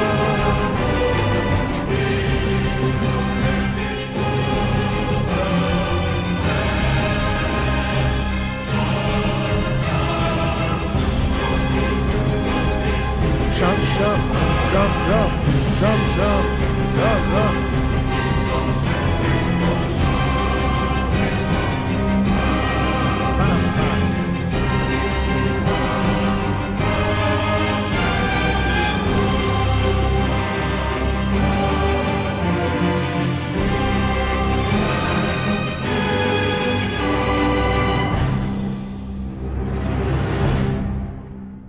Okay, now I want to hear Horaloo.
Yeah. I don't dislike it. That back half is sort of just like, it just is so fast. The tribal elements are actually pretty cool. I was paying attention to those this time, and you really do feel like you can't breathe. Kind of like in Rellana, but Rellana had grace and poise and like a Victorian essence to it, whereas this is purely like vengeance and rage and anger, right? It feels shallow, but I'll probably bump it up to a C+. I'll definitely keep it in the C. I don't think that it's like low C or anything like that. Like the dragon theme is a low C, Astel's a low C, but I think, yeah, I just don't really care for it. This is definitely my list. Elden Beast is probably my favorite of the lot. I think the Dancing Lion theme is really special. I think Midra is the most like Bloodborne, which is why I like it so much. Starscourge Radahn has such interesting character. I should start featuring it more on Non-Gamer Reacts video series so that others can hear it too. I think The Promised Consort is a good representation of the original, but I actually, you know what? I think the original is better, but I do like the second for what it is. I think the original is much better. I think the original is actually tighter. It's a little bit more nuanced musically too. And Putrescent Knight is just great. It's just like very, very good classical writing. This is absolutely the pieces that if you were like, hey, we have to listen to Elden Ring, what do you want to put on? These are the ones I would put on. Then below that, Radagon of Golden Order is a great, great piece of music. I love this piece. It's just, it doesn't reach the heights as these. It really does have this elegance to it and heroic, but also there's a mournful, sorrowful quality in it. I think it's a really unique piece for FromSoft, and I think musically it's really unique. Malekith's theme, I think, is really special. I think the Fall from Grace sound in it is really neat. Again, it's a bit of a slower piece, and it swirls and twirls and whatever. I think that this piece is also really, really just has a lot of like stuff to it. It's just a very interesting character piece. Godric we listened to earlier, and it's just again another clean piece like Starscourge. I think it offers a lot. I think it's interesting to listen to. I don't think it's like overly boring. I think it's actually a pretty special piece that we kind of really don't pay attention to. There's a lot of variation in this, which I think is really fun and interesting as well. So I definitely think that it keeps up the pace and keeps it really unique and makes you want to listen to the whole thing. And then Promised Consort, as I explained, it's just a slightly lesser version of the cleanliness of Starscourge Radahn. Then Regal Ancestor Spirit I put an A because it's not a piece that I would actively listen to, but I do think that it should be celebrated because it's probably the most unique piece that's on the soundtrack. I think it's really good. Godskin Apostles I put on here because, again, I think it's a really interesting theme. I think it really showcases their sort of nefariousness. Ever since I first heard it, there's like an essence of double crossing in here that I really feel is present in that piece. So I do very much like it, and it does sound very religious. Lich Dragon Fortissax is such a cool theme, especially with the heavy use of organ. I think it's really unique. Again, much like Regal Ancestor Spirit, you don't kind of hear organ concertos very frequently. I will say that I put it in A because it's just loud the whole time, which kind of frustrates me a little bit. It's a bit like it makes your ears bleed a tiny bit, but I find it really interesting and cool. Messmer, again, is a really interesting character piece like Malekith's theme, but I do think that it really hinges on the Radagon of the Golden Order theme, which is very cool in context and when you're fighting it, but in general I think it sort of it doesn't quite hit the marks of the upper tiers. And then Mohg, I explained earlier, I really like the harpsichord, and I really like that it's really locked into a classical Baroque style of music. And then also too in the back half you get a lot of those descending choral writing that I think is really neat. Bayle's theme is just loud. I don't really think that it's very nuanced or unique. I think it's just a very loud piece that's highly effective, especially in context, of course. In terms of Placidusax, I think it's a really good theme. It just sort of is a bit neutral. I don't really feel like it does much of anything. That's not to say that it actually doesn't do anything. It does, but just in terms of my musical feelings about it, it just feels sort of like it just hovers a lot, and I wanted it to do something, and it just doesn't go in the direction that I want it to. I forget who this is, but I liked it. Oh, the Fallen Knights theme. Yes, it's just cool because it has that dark sound to it, which is really, really interesting to me. The Golden Godfrey, I think, is the Lord's Apparition. I think is way more interesting than the actual Godfrey theme. I think it again has a little bit more of that class, a little bit more of that like pompous quality, a little bit more of the smoothness and the dancing and the less in your face. Margit's theme, I think, really highlights. I can't remember Margit's theme. I remember liking it. I can't remember why. Matir's theme is cool. I think using a black hole is really unique and original. From part 1, if you remember, we listened to an actual sound of the black hole. I think that's such a wonderful and interesting musical choice. There's an intensity in it, and it feels kind of bleak at the same time. It feels very oppressive, which I found really interesting. Rennala and Rellana, we talked about. There's respective reasons. I really liked Jori's theme. I thought it was really cool, and I hadn't actually heard it before. I thought it was really nice. And then Millennia, again, I think it's kind of a, even though the second half is pretty intense, it dials up a little bit. I feel that the piece is kind of tepid, and it really doesn't, it's sort of, especially out of context, obviously, it's just a little bit like a little bit boring. In fact, it's a really, really fun and beautiful piece, especially when you think about the sopranos and think about the use of the choir, and then obviously the phase 2 really dials it up, and Ricard, I just explained. Astel bumped up. Astel in my previous video was an F. Astel is actually really interesting and unique, though not as interesting or unique as Regal Ancestor Spirit. So the Death Knight is down here. Yeah, just a little repetitive. Fire Giant is just incredibly forgettable, even though I love the sorrow and the plaintiveness that comes from this piece. Loretta both times is fine. It's a fine piece. Godfrey, I can't get over. It's just here. It just doesn't do anything for me. And I just find it very shallow. And I haven't fully like thought about why. I mean, this is the only one I haven't, Remembrance Bosses, that I haven't done a video on, and maybe I should just like sit down with it for like 20 minutes and figure out why I don't like it as much as the other themes. But that's where I put that. The Dragon Wyrm piece, fine, it's forgettable.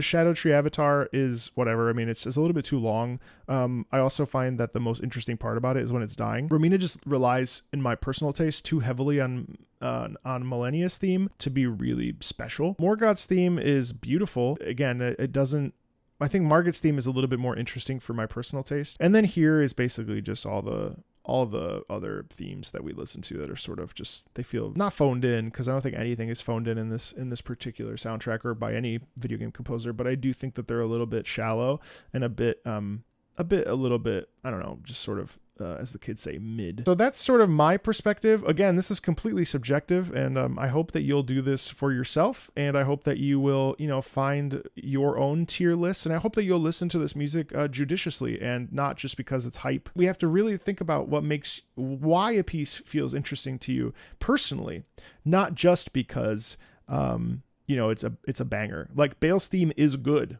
All of these pieces are good. Let's be clear. It's just a matter of taste and preference. If you think Bayle's theme is an S, well, by all means, I hope you have a good one. That's great. If you find tier lists enjoyable and not an overly shallow thing to do, I'd be very happy to do them for many other franchises and many other games, series, Monster Hunter, Nier, all the FromSoft games, if you'd like that. Thanks a ton, and we'll see each other later, okay? Bye, everybody.